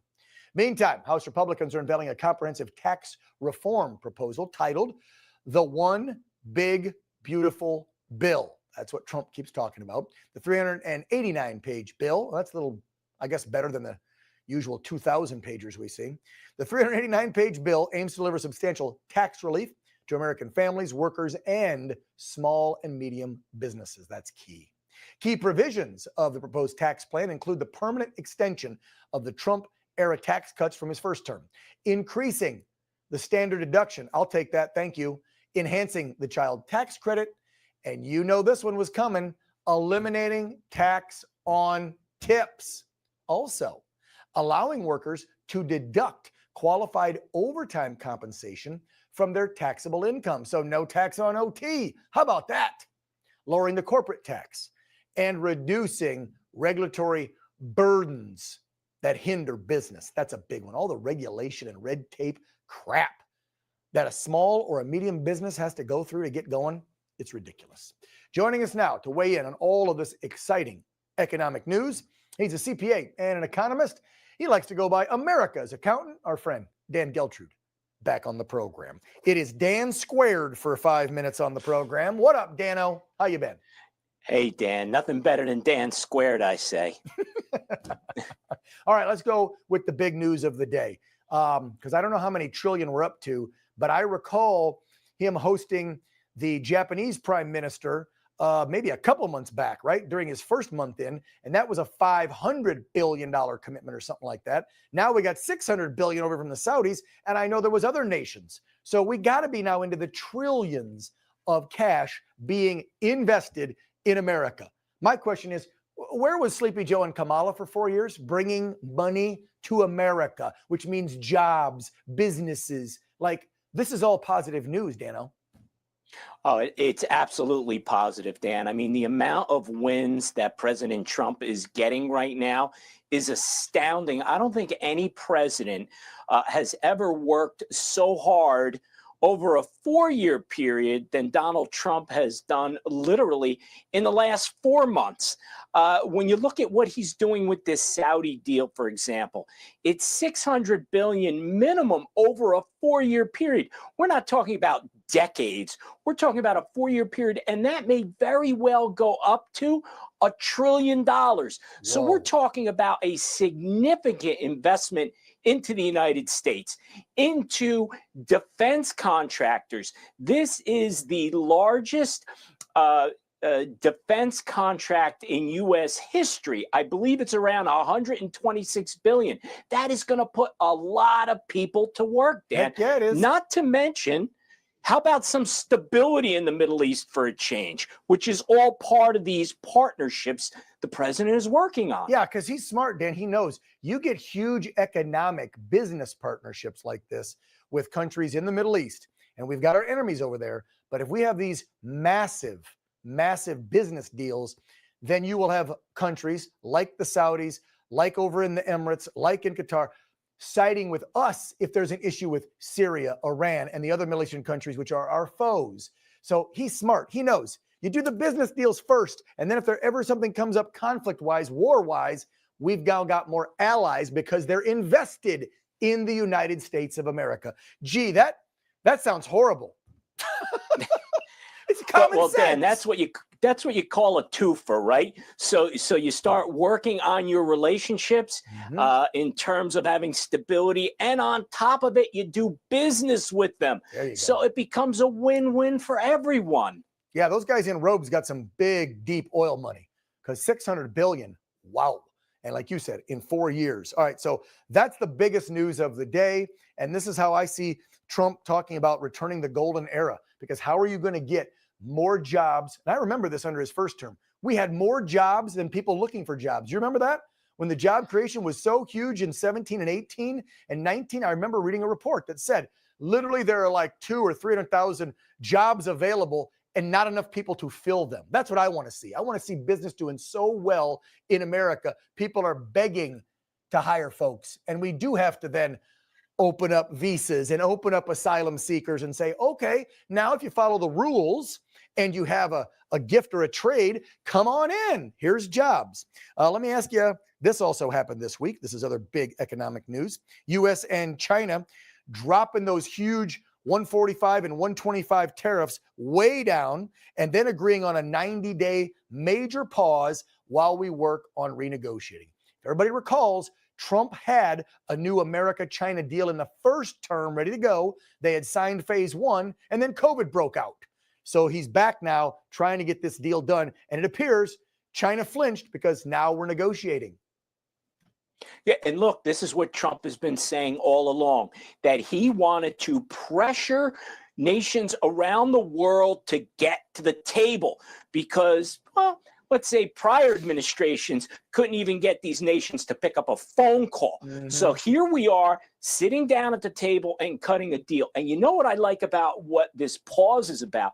If China, and they're not always reliable, Dan, if China is going to go rogue on us, we go right back to the April 2nd tariffs, and they're going to experience pain. Not that we're pain-free, but they're going to feel pain. The other thing that's really interesting about this, Dan, he is tying these tariffs and cutting this deal to fentanyl, which is huge. That is a problem we have to address, and he's using the economy, the U.S. economy, to get there. See, once again, and by the way, Scott Bissett just said, I think we had on the program last night or night before, that when they're talking with the Chinese negotiators, they even admitted, yeah, we didn't adhere to the tariff stuff because Biden was in, and they knew he was so weak. They admitted it to us. But now with Trump, it's a different playbook. And I love that you brought that up, because as we wrap things up, Dano, that's another example. You and I just were bragging on how we used the business side of things to now secure, if there's a military action that's take place in the Middle East, we now have better friends, right, with the 3 countries he's visiting and the business deals because they're now invested in America. Same thing here. Hey, China, you want to get these tariffs done and we renegotiate. Part of it is stop allowing your drug lords to ship fentanyl down to Mexico so they can send up pills that are killing Americans. And of course, because at the end of the day, Xi Jinping, just like Putin, just like all dictators want moolah, the money, the power, and the cash, they're going to bend the knee and say, okay, Mr. President, sounds good. We'll go stop the flow. Again, why didn't Joe do that? Because we know this is coming directly from the gangs in China, and their government knows where they are. They could clamp down on those gangs yesterday. Right, Dan? Yes, they could. And let's see if they will now, because as you mentioned, all these dictators, they are concerned about the money. But there's another aspect to this. If they have their people not working, starving, unhappy, that becomes the seeds of revolution. Great point. So you got to keep your people working. And this is a way for China to be able to achieve that, which And works see, for us. Trump knows then that's how Xi Jinping can save face. And that's what it's all about in those dictatorships, right? Saving face. This is why you need the art of the deal maker, man. This is why we're all calling him today. I've been seeing it on lots of TV screens and all across social media. This is the deal maker in chief. Commander in chief, deal maker in chief. Dan Geltrude, America's Accountant. Thank you, brother. Appreciate you. Thanks, Dan. Coming up, speaking of the president, Trump floating a great idea and now taking action on that idea.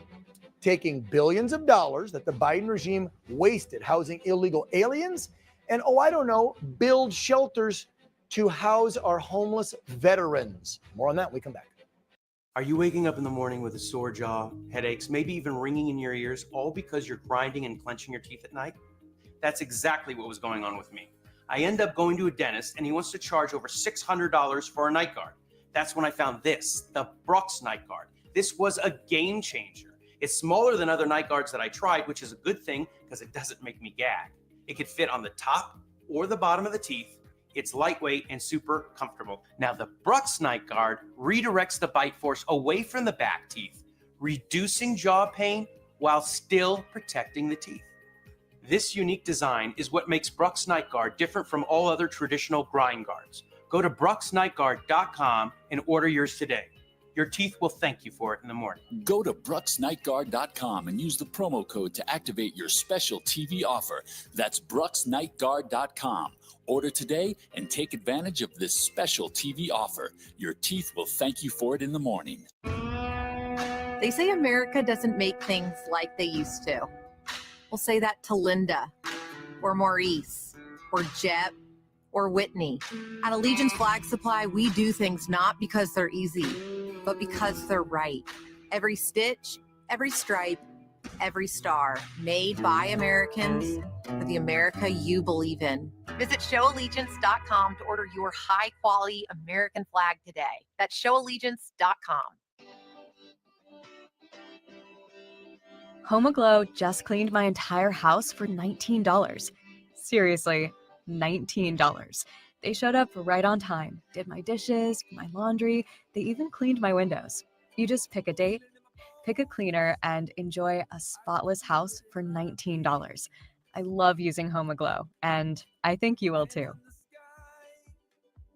I can feel the winds of change. Have you tried the chips and salsa here? No way. My stomach can't handle that stuff anymore. Have you tried probiotics? Yeah, but those never work. I thought so too, until I tried Peptiva. Peptiva is one of the first doctor-formulated probiotics that works at night to soothe indigestion, discomfort, bloating, even constipation, while promoting digestive health. And it has time-released melatonin to help you get the best sleep of your life. Chips and salsa are back on the menu. Get your complimentary sample by texting TULIP to 42424.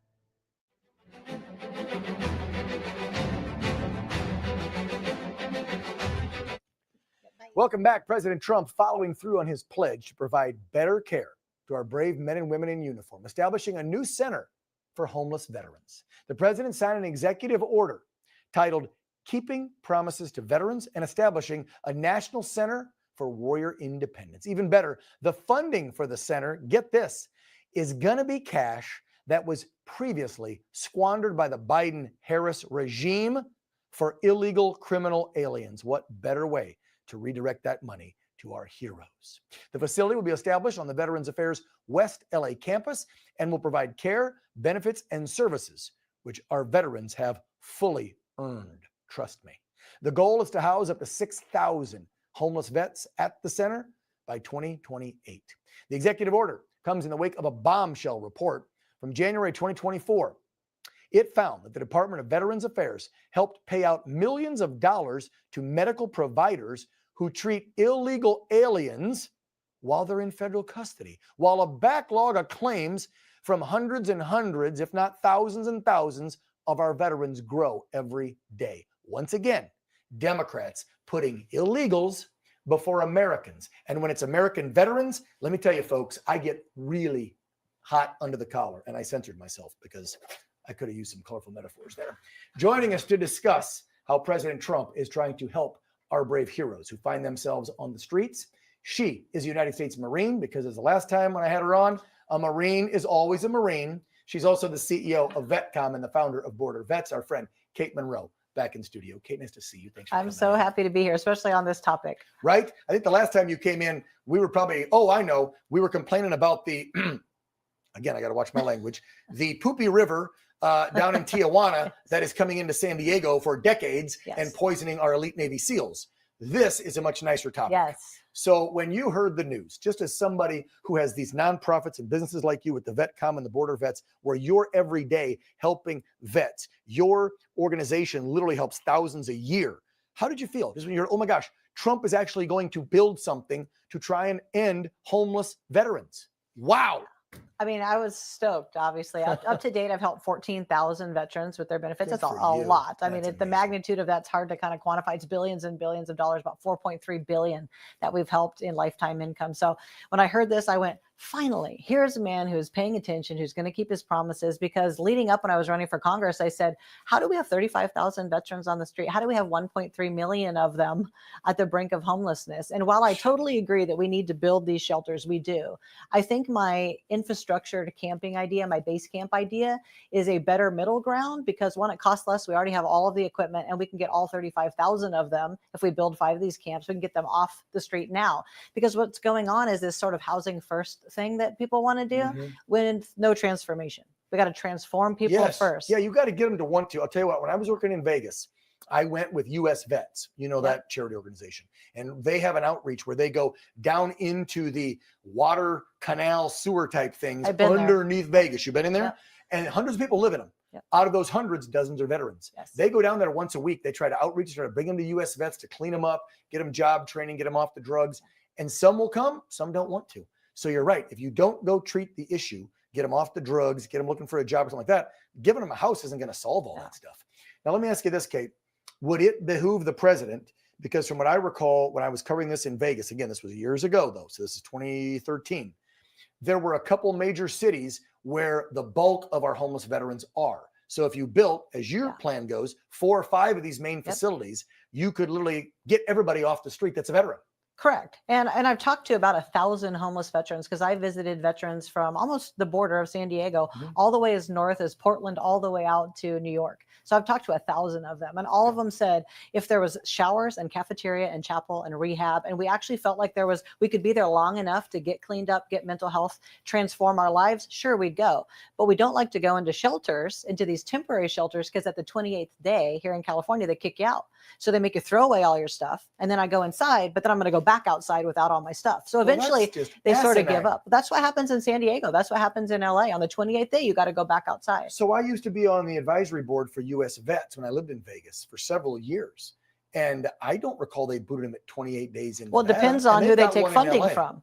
So it depends on where your funding comes from. If you're like, San Diego Rescue Mission, they fundraise so they can keep people through a longer program. But if you get state funds, it's just, they got to turn the wheel. You got to keep people homeless. So you got people to put in those beds and make money. It's just the homeless industrial complex needs a massive wake up call. And I think it should start with the veteran community. Well, and I'll tell you what, it sounds like President Trump, because I've never heard another president talk about this, to say, we're going to get every homeless. And look, you and I'm sure feel this way, and I wish every American felt this way. What a slap in the damn face. And I don't care if the person's got a drug problem, mental problems, a lot of them PTSD because of what we put them through, sending them to war.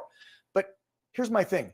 It is a slap in the face if one person that served this country has to sleep on the streets they defended. Yeah. That is disgusting. People don't realize freedom's not free. You know, you have millions and millions of people that have fought for the country. We managed to house 10 million illegal migrants, feed them, clothe them, give them phones, give them opportunity that we didn't even give the everyday American, let alone 35,000. But we couldn't get 35,000 people inside, really? Where's your priorities? I want you to think about that, folks. I want you to think about what she just said.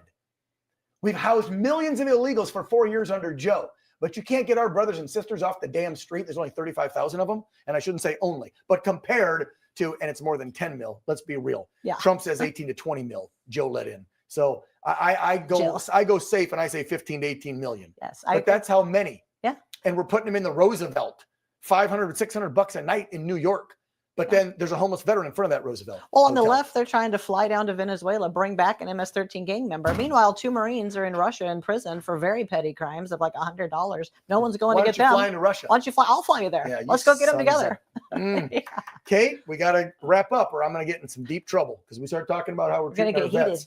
This is when you and I we'll bring out the old military talk. Oh, yeah. And they What might my not- grandpa would say, we're fitting to tussle. Yeah, we're fitting to tussle, and I don't think our vernacular, our No. verbiage, our colorful metaphors are FCC approved. Yeah, I'm keeping it clean. Yes, we'll censor ourselves. Kate, if folks want to learn more about what you do to help our veterans at VetCom and Border Vets, how do they do that? Where do they You go? can follow me at Kate Monroe CEO on all of the platforms on socials. But if you're a veteran watching and you are trying to get yourself helped with the VA, vetcom.us, vetcom.us.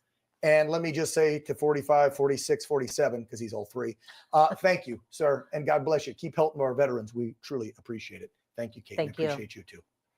Straight ahead, the governor's race in California heating up with more candidates on the left and the right throwing their hats in the political ring. When we come back, we'll introduce you to Republican candidate Steve Hilton. Don't go away.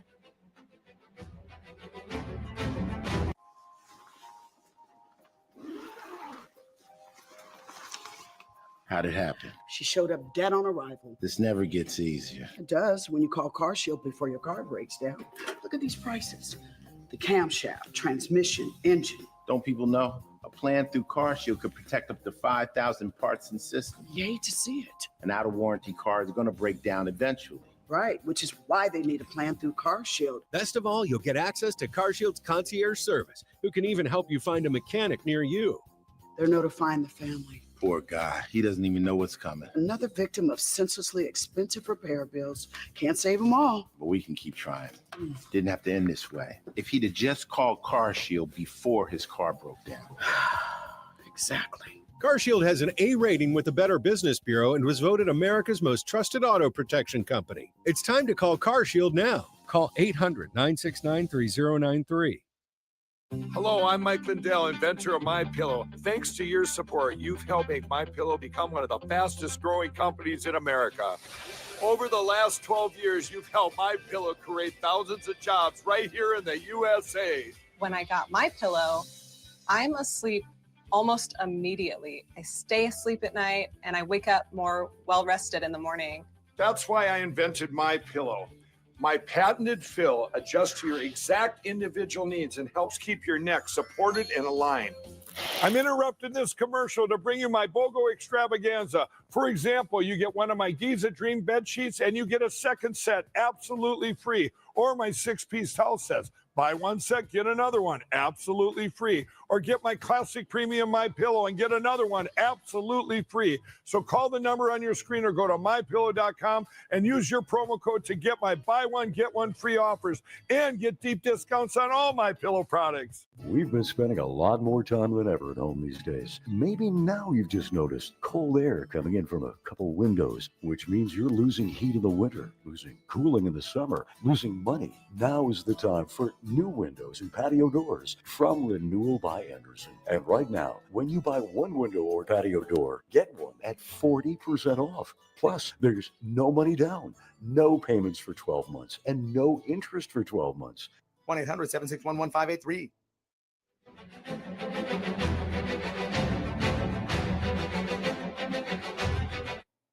Thanks for sticking with us. The once golden state under scrutiny by the federal government in connection with the illegal alien invasion. The Department of Homeland Security is investigating the state of California for allegedly providing federal benefits to illegals. DHS has subpoenaed numerous records from the state of California's cash assistance program for immigrants dating all the way back to 2021, right when JoJo took over. The agency is looking to determine if ineligible illegal aliens received Social Security supplemental incomes, known as SSI, between January 21 and the present day. More than 2 million illegals were able to obtain Social Security numbers in 2024 alone under Biden, a significant increase from just a few years before during his regime. California is also grappling with the homeless crisis across our state, like we have been for years. I live here, folks. This clown on your screen has been saying he's going to fix it since he was the mayor of San Francisco, and he hasn't done squat but make it worse. The detestable hair gel himself, Mr. Newscomb, on Monday, ordering cities across California to start cleaning up homeless encampments, once again promising to throw a huge amount of cash to assist the crisis he helped to create. California has the highest homeless rate in the country. It's estimated there's about 187,000 people living on the streets. Keep in mind that Newsom, again, has been promising to fix it, and when he took office years ago, he had a surplus, and now we're in debt up to our wazoo out here. More than 2 decades, billions and billions upon dollars, and the crisis is only worse.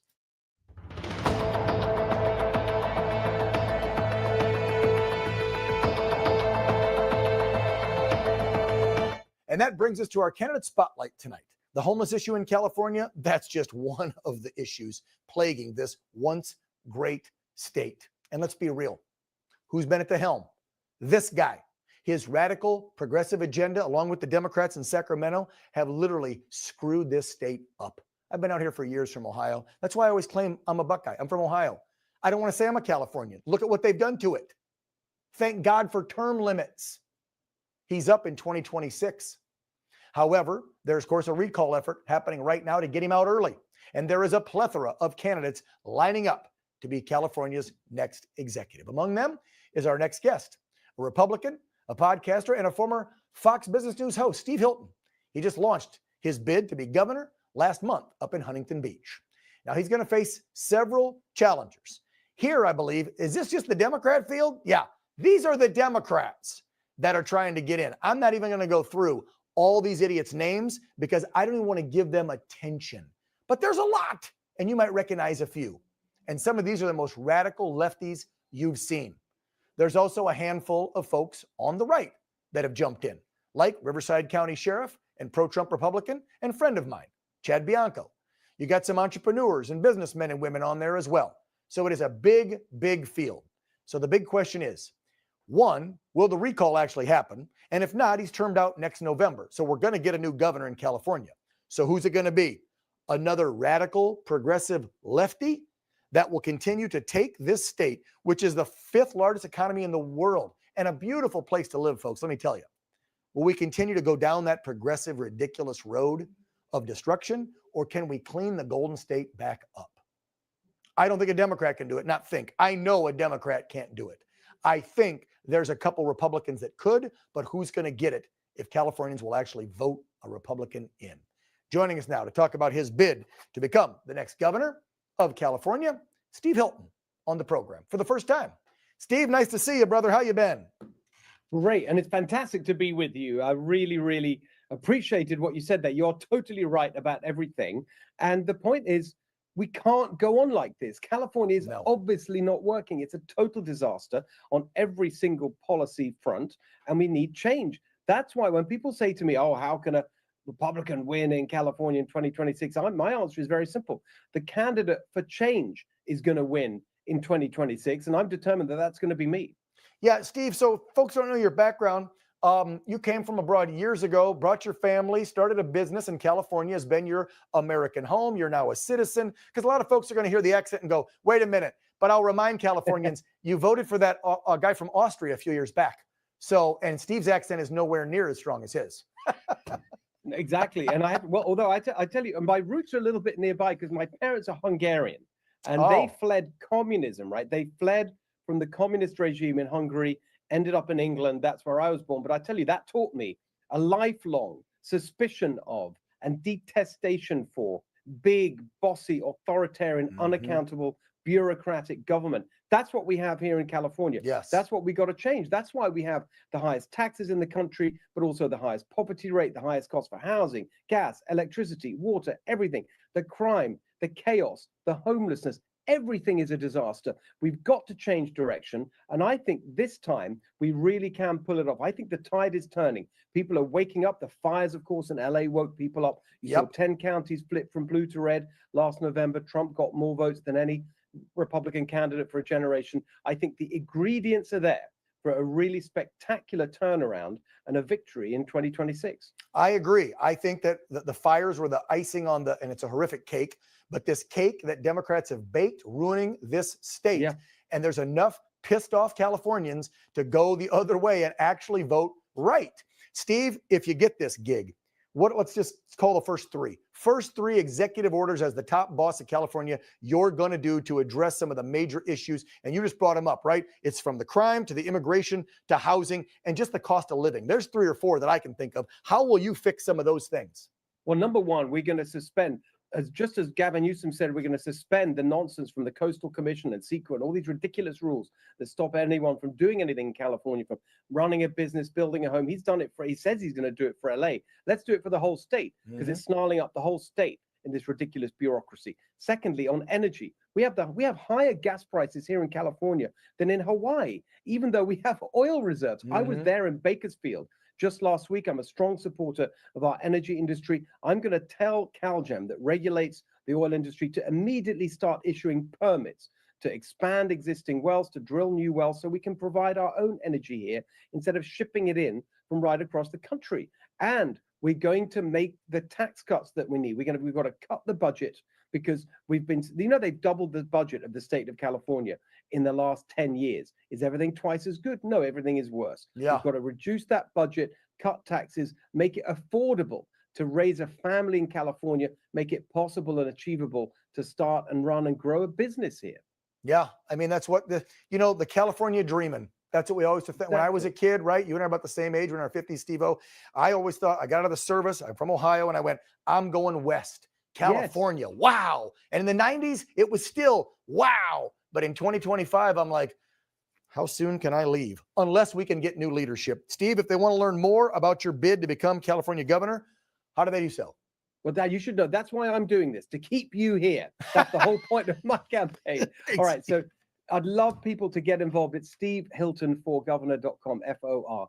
SteveHiltonForGovernor.com. Join this movement. We're going to only pull this off. We have a big grassroots campaign, big movement for change. Then I think we can get it done. All righty. Steve Hilton for Governor of California. Thanks for coming on the program, Steve. Appreciate you. Great to be with you. Thank you. Yep.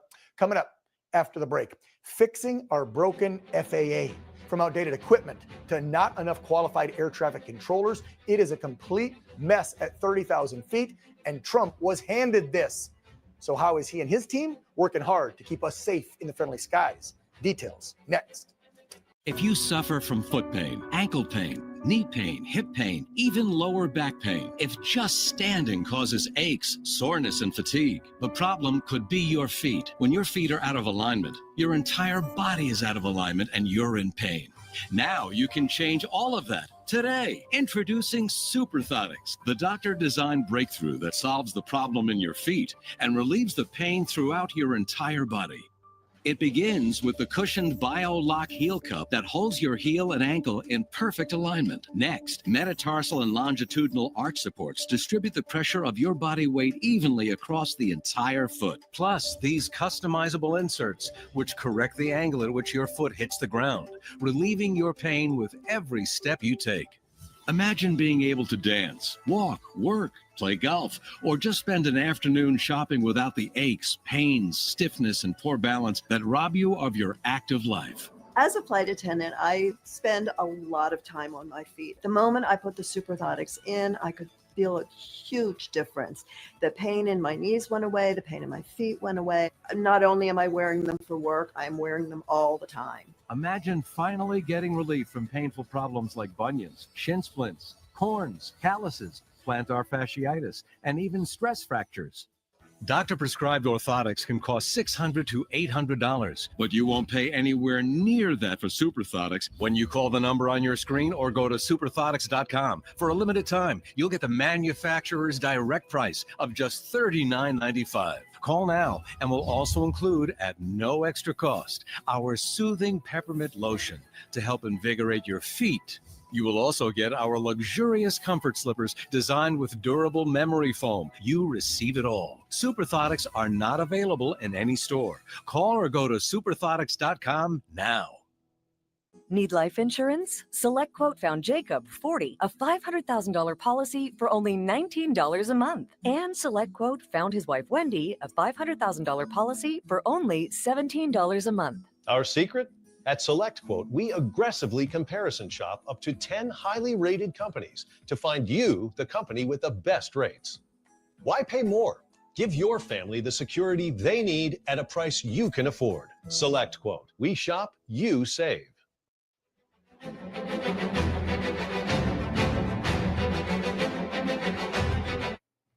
Welcome back. So have you heard? Flying in and out of one of America's busiest airports shouldn't require a wing and a prayer. However, that might be the case for nearly 50 million passengers who pass through Newark Liberty International Airport in Jersey every year. Get this, radar systems at Newark stopped working for about 90 seconds last Friday morning, the second major outage in a matter of days at that same airport. The FAA reports that the telecommunications outage occurred at a Philadelphia radar control center that guides the aircraft in and out of Newark. Yikes. The incident was similar to an outage that occurred 2 weeks ago that led to hundreds of delayed and canceled flights there. 5 air traffic controllers also took trauma leave after that event, which then made, of course, things worse. And now just last night, all traffic at Newark Liberty was controlled, we're told, by just one fully qualified person during the busiest time of departures, wow, and landings. One air traffic controller, and a trainee operated every flight in and out from 6:30 to 9:30. By the way, that's not the standard. The FAA is facing a severe staffing shortage. There are currently about 14,000 air traffic controllers on duty, but there is an urgent need for at least 3,000 more, raising concerns that a shortfall, of course, could affect safety. New Transportation Secretary Sean Duffy blames the Biden regime for the recent chaos at Newark Liberty International Airport and all terminals across the country. There were watchdog groups in government that gave warnings to the last administration that this was a problem. Nothing was done. And so now we have solutions and fixes to the problems, but none of these you can snap your fingers and fix. They all take time. And we're going to ask the Congress for the money, the resources to make those fixes. But again, it's going to be, 2, 3, 4 years before we see more air traffic controllers and we get an infrastructure that's worthy of America, into our airspace. This has been a problem for years, and it only got worse under the last regime. Joining us now for more insight into all of this, he's an Air Force veteran, a former Delta Airlines pilot, and the author of the book, My Life Above the Clouds. Retired Lieutenant Colonel Alan Campbell, back on the program. Colonel, nice to see you again. Just for posterity's sake, and so folks know that you are an expert, you've got like 60 plus years behind the stick, right? You've been up there a while. Not quite that many, but somewhat. I had 21 in the Air Force and 37 with Delta. Some of that was overlapping, but that's quite a few years. I'd say you're almost, were you crop dusting when you were a teenager or flying a little Cessna back in the day when you were 12? Because you've been flying No, I didn't quite start that early. Okay. Alan, let's start with the problem at Newark, and then let's go bigger picture, because it's not just Newark, okay? We now know, because Mr. Duffy told us, the systems are outdated. They should have been upgraded years ago. We don't have enough air traffic controllers. And yes, with all the DEI hiring and woke BS over the last few years, we hired some inexperienced people that probably shouldn't have got the job. So this is going to be a major overhaul of the entire FAA, right? That's correct. And I've got a lot to say about that because I tried to work for the FAA for a year. I'd worked for Delta for 37 years and did every function with the FAA. And when I got my FAA job, they wanted to train me for a year. And I talked to my supervisor several times and I said, I've done this. I've written certificates. I've been on check rides. I've been in the jump seat. And they made me train for a year. And I finally just had to quit. I couldn't buy into that. And so my opinion of the FAA is they are ancient. And it's been that way for a long time. They should have fixed it, I don't know, several presidents back. You think? Yeah, like maybe under W. I'm thinking 25 years ago in 2000, maybe he should have started this. And nobody did anything over the last several presidents. And obviously, Trump's first term, he got a little, hit with that little thing called COVID that everybody freaked out about. So we weren't paying too much attention to air travel because not many people were traveling. But now, here we are. And in the last couple months, and even before Trump took office, we had a lot of accidents. We've had a lot of mishaps. We've had a lot of near misses. And this is either thanks to the lack of enough qualified air traffic controllers or some outdated, really ancient radar systems, or like in the case, and this is, I think, the first time we had John, Colonel, let's go back to that Black Hawk that hit the American Airlines jet and killed everybody on board. There's now new information out that that female Black Hawk pilot, that was a training mission, and she had been told by her instructor co-pilot to change altitude several times, 30 seconds or less before the midair collision, and she never corrected. So now we have a cause. Your thoughts, Colonel? Well, that's correct. We do. But I was an instructor for years, and that would have never happened to me because at some point the instructor just has to take control. And so to allow her to gain altitude, to allow her to go in the middle of the Potomac River and not physically take advantage of the airplane and correct all of that is 100% on the instructor. Wow, that's a good point. Yeah. Right. There's two sticks. It's a chopper, right? He can grab the stick and take over. The magic words is, I've got it. I've got it. And then the instructor flies it. This would have never happened. There you go. All right, back to Newark. How desperate is this situation where we're hearing from Duffy that we're thousands in the hole when it comes to enough air traffic controllers, and the ones that we have are stressed out. We got ones that are getting ready to retire, and new ones aren't trained up enough. Can we get this handled so we don't have more safety concerns and, God forbid, Colonel, more deadly accidents? Absolutely, they can get this fixed. It's going to take some time because you've got to hire people. And I already trained with the FAA. They take bloody forever to get people up to speed. And a lot of these controllers come in with little or no experience level. So they've got to be fully trained. And that's going to take, I don't know, they got to hire them, then they got to train them. So you're probably talking a year before you can start change staffing. But they've kicked this can down the road now for years. They should have been working on this right after the coronavirus when they shut things down. Then they needed to double things back up and get these folks hired and trained. And so they've just ignored this for years now. Yeah, we've known this is an issue for years. You just said it perfectly, Colonel. We've known this is a problem because I heard some of these airports have got systems that are archaic and we don't update them. And then we had a 4-year period under Biden-Harris where, let's be real, flights were way down, 70, 80%. People were not flying because of COVID. And so you didn't need all that staffing. You could have staffed up. You could have switched out gear. You could have reprogrammed with new systems. You could have done a lot during COVID. And unfortunately, and I call them a regime. Sorry, I know you don't get political, Colonel. But if the previous regime would have been paying attention, this should have been a priority instead of allowing 18 million illegals in and spending billions housing them. We should have spent billions updating our air travel systems. Final word to you, Colonel. Well, I did read a recent story that they pretty much laid it on Pete Buttigieg because A, he had absolutely no experience to run that program.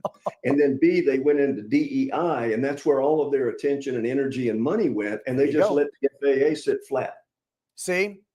You see, folks, here is a 5, almost 6-year decade experienced pilot telling you you're focusing on DEI crap. You're not focusing on the mission. And that's what's put our families' lives in jeopardy up 30,000 feet in the friendly skies because you had a previous regime more worried about being woke than keeping you safe. Now the Trump administration has to play catch up.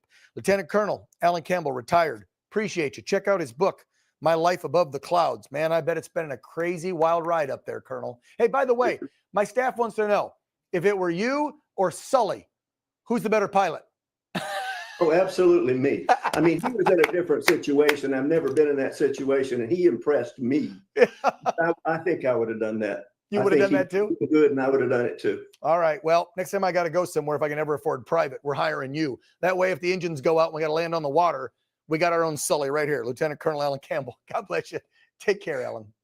Thank you. Up next, trying to save an iconic American name brand from the woke agenda. How riders, dealership owners are all putting pressure now on the board of directors over at Harley-Davidson to appoint a gearhead to run that struggling brand. Stay with us. Are you looking for a trustworthy publishing company to publish your book? one that understands the process and upholds Christian values in its business practices. Introducing Covenant Books, an author-friendly publisher who shares your beliefs and wants to publish your story. Call us today to get a free author packet to help get you started. We realize your book is unique, personal, and written with a higher purpose. That's the content we're looking for. We provide authors freedom and flexibility throughout the publishing process with professional book editing, award-winning design, and some of the highest royalty structures in the industry. Covenant distributes and sells your book online and in bookstores everywhere. We convert your book in ebook format and sell it on Amazon, Apple iTunes, and to these distributors. Our authors love us. So if you've written a biography, a devotional, a memoir, self-help, or any genre, we can help. Be like these authors and get your book published and sold today. Call right now for your free writer's guide. 1-800-927-1241. When it comes to floors, quality matters, period. Quality is what makes the difference in floors, and it's what you can expect from the best products Empire today carries. Quality is stain and soil technology to help protect your floors from everyday accidents. Quality is water resistance, where and when you need it most. It's a durable finish that keeps scratches from leaving lasting damage. It's floors that are manufactured in America, keeping jobs close to home. Quality is knowing your floors are made by some of the best flooring brands in the world. And when life happens, quality is having peace of mind that your floors are backed by some of the best warranties around. If an issue does arise, just call us. We service all warranties ourselves so you can avoid the hassle of having to track down the manufacturer. Knowing Empire handpicks long-lasting and durable products is what makes getting new floors easy. Save $350 on your next project. Call this special number now. 1-844-634-0849. Here at Allegiance, we feel like American flags should be made in America. When we started Allegiance, we were shocked to learn how many American flags were actually being made overseas. Every flag we make is proudly crafted in the USA with superior materials. Join us in our mission to keep the American flag truly American. Visit showallegiance.com to order your high-quality American flag today. That's showallegiance.com.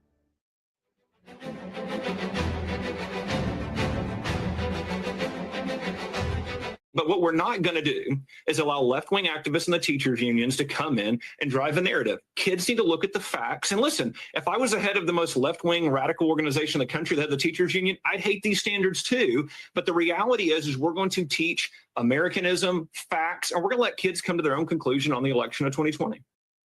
Wow, imagine that. Just giving them the basic facts and then allowing America's school children, your kids, to decide. Isn't that what the media used to do? And I mean a long time ago. Like, you give this side and this side, then you shut your damn mouths. You don't add your opinion. By the way, this show's excluded. This is an opinionated political talk show. I'm talking about a newscast where journalists give you the facts. Yeah, you show both sides and then you be quiet. But of course, the radical left-wingers over in the mainstream media, they can't have that. They're having an absolute meltdown over our next guest. You just saw him right there. A decision made by the Oklahoma Board of Education to just allow kids to decide for themselves after being given the information about the 2020 election. And it's bigger than that. The board recently approving new curriculum standards regarding a whole slew of things. But of course, the very controversial contest between feckless JoJo and the legitimate President of the United States, Donald J. Trump. Just take a look at these grossly biased headlines that we have seen. And this is a couple, folks. There's so many. New Oklahoma curriculum requires students to learn 2020 election fraud conspiracies. New curriculum includes pro-Trump conspiracy theories. These breathless articles contain phrases like, the new standards mandate that teachers instruct kids that the 2020 presidential election was fraught with fraud or discrepancies, despite numerous court rulings and audits confirming that Trump lost fair and square. Also inside another article, thousands of Oklahoma students will be required to learn about the 2020 election fraud conspiracy theories as part of new curriculum developed by the state's controversial superintendent, Ryan Walters. Walters is the guy you heard just there a second ago. and he's been on this program before. And I would like to welcome him back to the program and say a big thank you to Ryan Walters, one of the few common sense superintendents out there in this entire country who says, how about we give the facts to our kids in, let's say, history class in 11th grade on the 2020 election and let them decide. Ryan, thank you and welcome back. How you been? Well, I sure appreciate it. It is so funny to watch the leftist minds just explode when we go, yeah, we're going to walk them through data, facts, charts, and we're going to let them come to their own conclusion. You know, there were millions more votes. Some of the ballots came in late. There was mail-in ballots. There were all these type of issues. Again, students, you come to your own conclusion, but we're not just going to run an MSNBC headline and say that's what happened. We're going to have kids come to their own conclusions. There you go. And you're not. Let me just clarify for the folks like at MSNBC, or as I call them, the folks in the cheap seats on the left, because we won, you're in the cheap seats. You're not telling your teachers to instruct your students throughout that entire state that Trump won, it was definitely rigged. You're showing the facts and you're letting them figure it out. Yeah, no, the standard says that kids will take a look at the standards, look at the election, go through the facts, go through the charts, look at the votes, look at the bellwether counties, look through all this information, and they'll come to their own conclusions. But yeah, students need to know there were millions more mail-in ballots. There were concerns around voter integrity. That's why over 24 states passed voter integrity laws. But again, we don't draw that conclusion for them. We say these are the facts around the election. These are really undisputed facts. They and I are. challenged MSNBC host. I said, y'all reported on this stuff. I mean, Yeah. you know, Ryan, can I add one more? I don't know if it's in the curriculum because I haven't seen the exact curriculum. Can I add one more though? You should make sure you show the kids that like 98% of every media story leading up to that election was negative against Trump and like 98% was positive for Biden. So there's a little something there called media manipulation that brainwashes the American voter, because we all know what's an advertisement for it. You watch buying a Ford 20 times, you might go buy a Ford if you're in the market for a car. If they tell you for a year and a half, Biden's the good guy, Trump's the bad guy, did you influence an election? Is it rigged? In my book, it is. So don't forget to put that in your curriculum. Let me switch real quick to something else controversial you decided to do, and I will say a big amen and thank you for this one, and I'm sure you know what it's about. Are you bringing the word? Are you bringing God? Are you bringing Jesus back to the classroom in Oklahoma, Ryan? We are. We're very excited to be the first state in the country to bring the Bible back to the classroom. Look, how do you teach American history without the Bible? How do you teach about the founding era? How do you teach about every president that mentions biblical scripture? You look at so many presidents that leaned heavily upon biblical scripture in their speeches. You look at the pilgrims. How do you explain these stories without the Bible? So we're going to have a Bible back in every classroom. We have the Bible mentioned over 36 times in our standards, more than any other state. Kids are going to understand the historical context of the Bible and American history. Amen. I love that you're doing that. I've said this so many times. I'm sure that my constant viewers are like, yeah, Dan, we heard you. But for any newbies out there, look into separation of church and state and the bill of goods they sold us back in about the 60s, when they told us that meant that there was no religion, even though this country was built on our Christian faith, no religion involved. No, that means lawmakers, the feds, the state, your local can't be involved in the education. That doesn't mean you can't have a priest come in and do show and tell. You can't have a teacher say, let's read the Bible today or pray. Yes, you can. It means lawmakers can't get involved in the classroom. That's what separation of church and state means. So Ryan, God bless you for what you're doing. I'll give you the final word. Anything else Oklahoma's doing that's going to be so controversial in these left-wingers' minds? Hey, look, we're going to continue leading in education reform, and we're unapologetic about that. We want our students to be patriotic. We want them to love this country, and we want them to have a great education. The leftists hate it that we're teaching kids to think for themselves. I have a feeling you're just going back to what I was taught in the 70s and 80s when I was a little kid. And I think I turned out pretty good. I'm a patriot. I pay my damn taxes. I follow the law, and I love being an American and a Christian. Ryan Walters, the superintendent of public instruction over at Oklahoma. What a great state. Keep it going, brother. Thank you. Now, folks, before we say goodnight, I want to cover something that means a lot to me and millions of writers alike. The fight to save one of America's most iconic name brands in history is heating up this week. Harley-Davidson is embroiled in a significant shareholder dispute as it approaches its annual meeting tomorrow night. major investor in the motorcycle manufacturer, has launched a proxy campaign to oust their CEO, the woke Joshin Zeitz, and 2 other board members, citing poor shareholder returns and mismanagement. Zeitz is the half-wit behind the insane idea to try and make Harley go electric in the next few years. He's also the moron who instituted DEI woke ideology within the company during his tenure.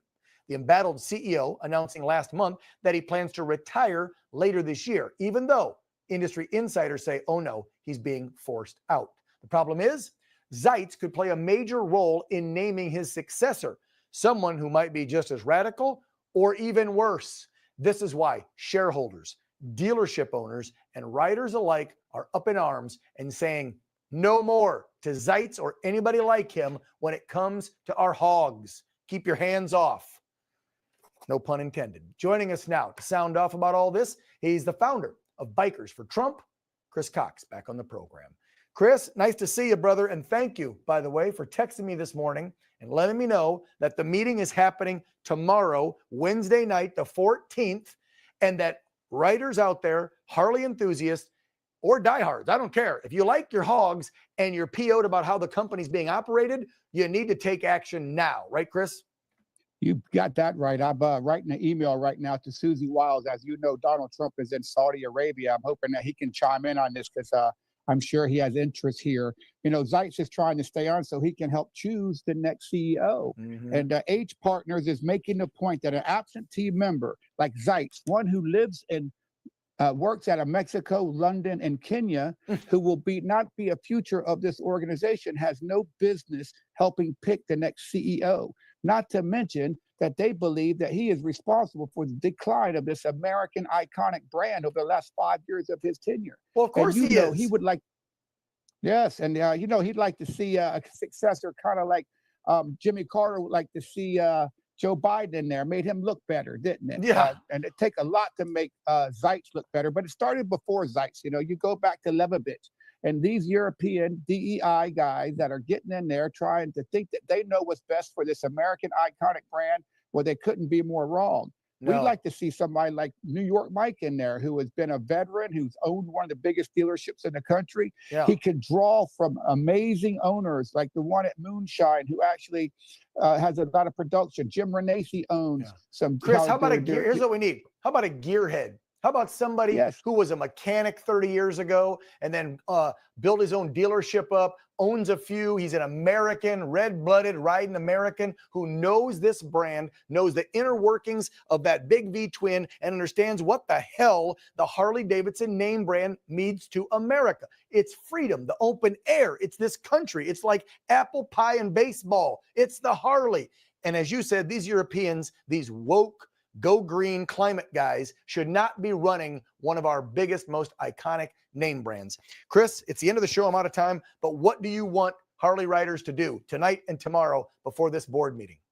If you know anyone that owns a Harley-Davidson dealership, you need to get on the phone and call them and say that we need an American motorhead, former businessman, former owner of a store, of a Harley store, like Mike Shelby, New York Mike. He's the guy for the job. He can draw from business people across the country. We need to stay away from these Wall Street guys that have got their heads up there behind. They're trying to make things that are woke, and they're trying to give us electric motorcycles. We don't want electric motorcycles. No.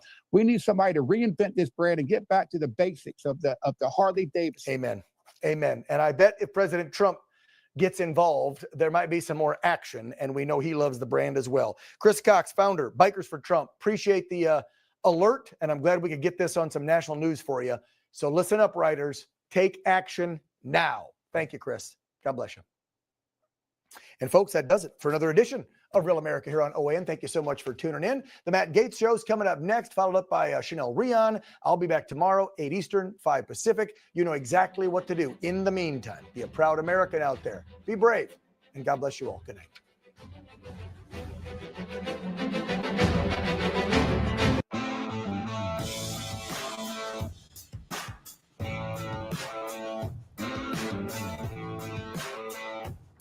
Welcome to The Real Story. I'm your host, Riley Lewis. Thank you for joining us. The Democrat Party is the party of deception and double standards. That's why tens of millions of Americans simply don't trust them. They don't stand on principle. They don't treat American presidents equally. And they don't respect Americans enough to be honest about their own political agenda. Politics is nothing more than an endless pursuit of power for them. That's very clear. And they don't seem to think much about what Americans want. They don't seem to think about what's really best for the country at the end of the day. And the only thing they seem to seriously consider is what's best for them, for party, and for power. Protecting their agenda is priority number one, even when it means constantly lying to their own constituents and putting their own nation into a precarious place. And that brings us to the latest revelations from an upcoming book about Joe Biden's decline in office. According to Axios, exclusively reporting on this, in the book Original Sin, President Biden's Decline, Its Cover-Up, and His Disastrous Choice to Run Again, which is due to be released on May 20th, so next week, it's revealed that Biden's physical deterioration during 2023 and 2024 was so severe that his aides privately discussed the possibility of him needing a wheelchair if reelected. Based on over 200 interviews, mostly with Democratic insiders, the book details how Biden's significant spinal degeneration and halting walk prompted concerns, especially after a 2023 fall at the Air Force Academy. His aides reportedly took extensive precautions, such as shorter walking paths, handrails, and detailed visual briefings to prevent further incidents from happening, believing it was politically untenable to have Biden use a wheelchair during the campaign. Moreover, the book also claims Biden's team and family, driven purely by self-interest and politics, concealed the extent of his physical and mental decline. But that decline became undeniable during his debate performance against President Trump in June of 2024. So much so that he was essentially forced to drop out of the race. However, some prominent Democrats still refuse today to admit that there was a concerted effort to cover it all up and to lie to the American people. So at this point, it's unclear if Biden was even the one making high-level decisions about the country. All we really know for sure is that the Democrat Party lied to the American people and to the world every single day for years and years without a second thought. And yet, they want people to believe their narratives about President Trump today. Try again. But speaking of the Trump administration, some interesting news about the Trump economy dropped today. So inflation, which reached record high levels under Biden's watch, slowed to its lowest rate in 4 years in April, with the Consumer Price Index, or CPI, rising 2.3% annually, down from 2.4% in March, according to the Bureau of Labor Statistics. Core CPI, excluding food and energy costs, rose 2.8% annually and 0.2% monthly, both of which are below expectations, and the decline, unexpected by some, was driven by a drop in grocery prices that includes a 12.7% fall in egg prices. Yikes.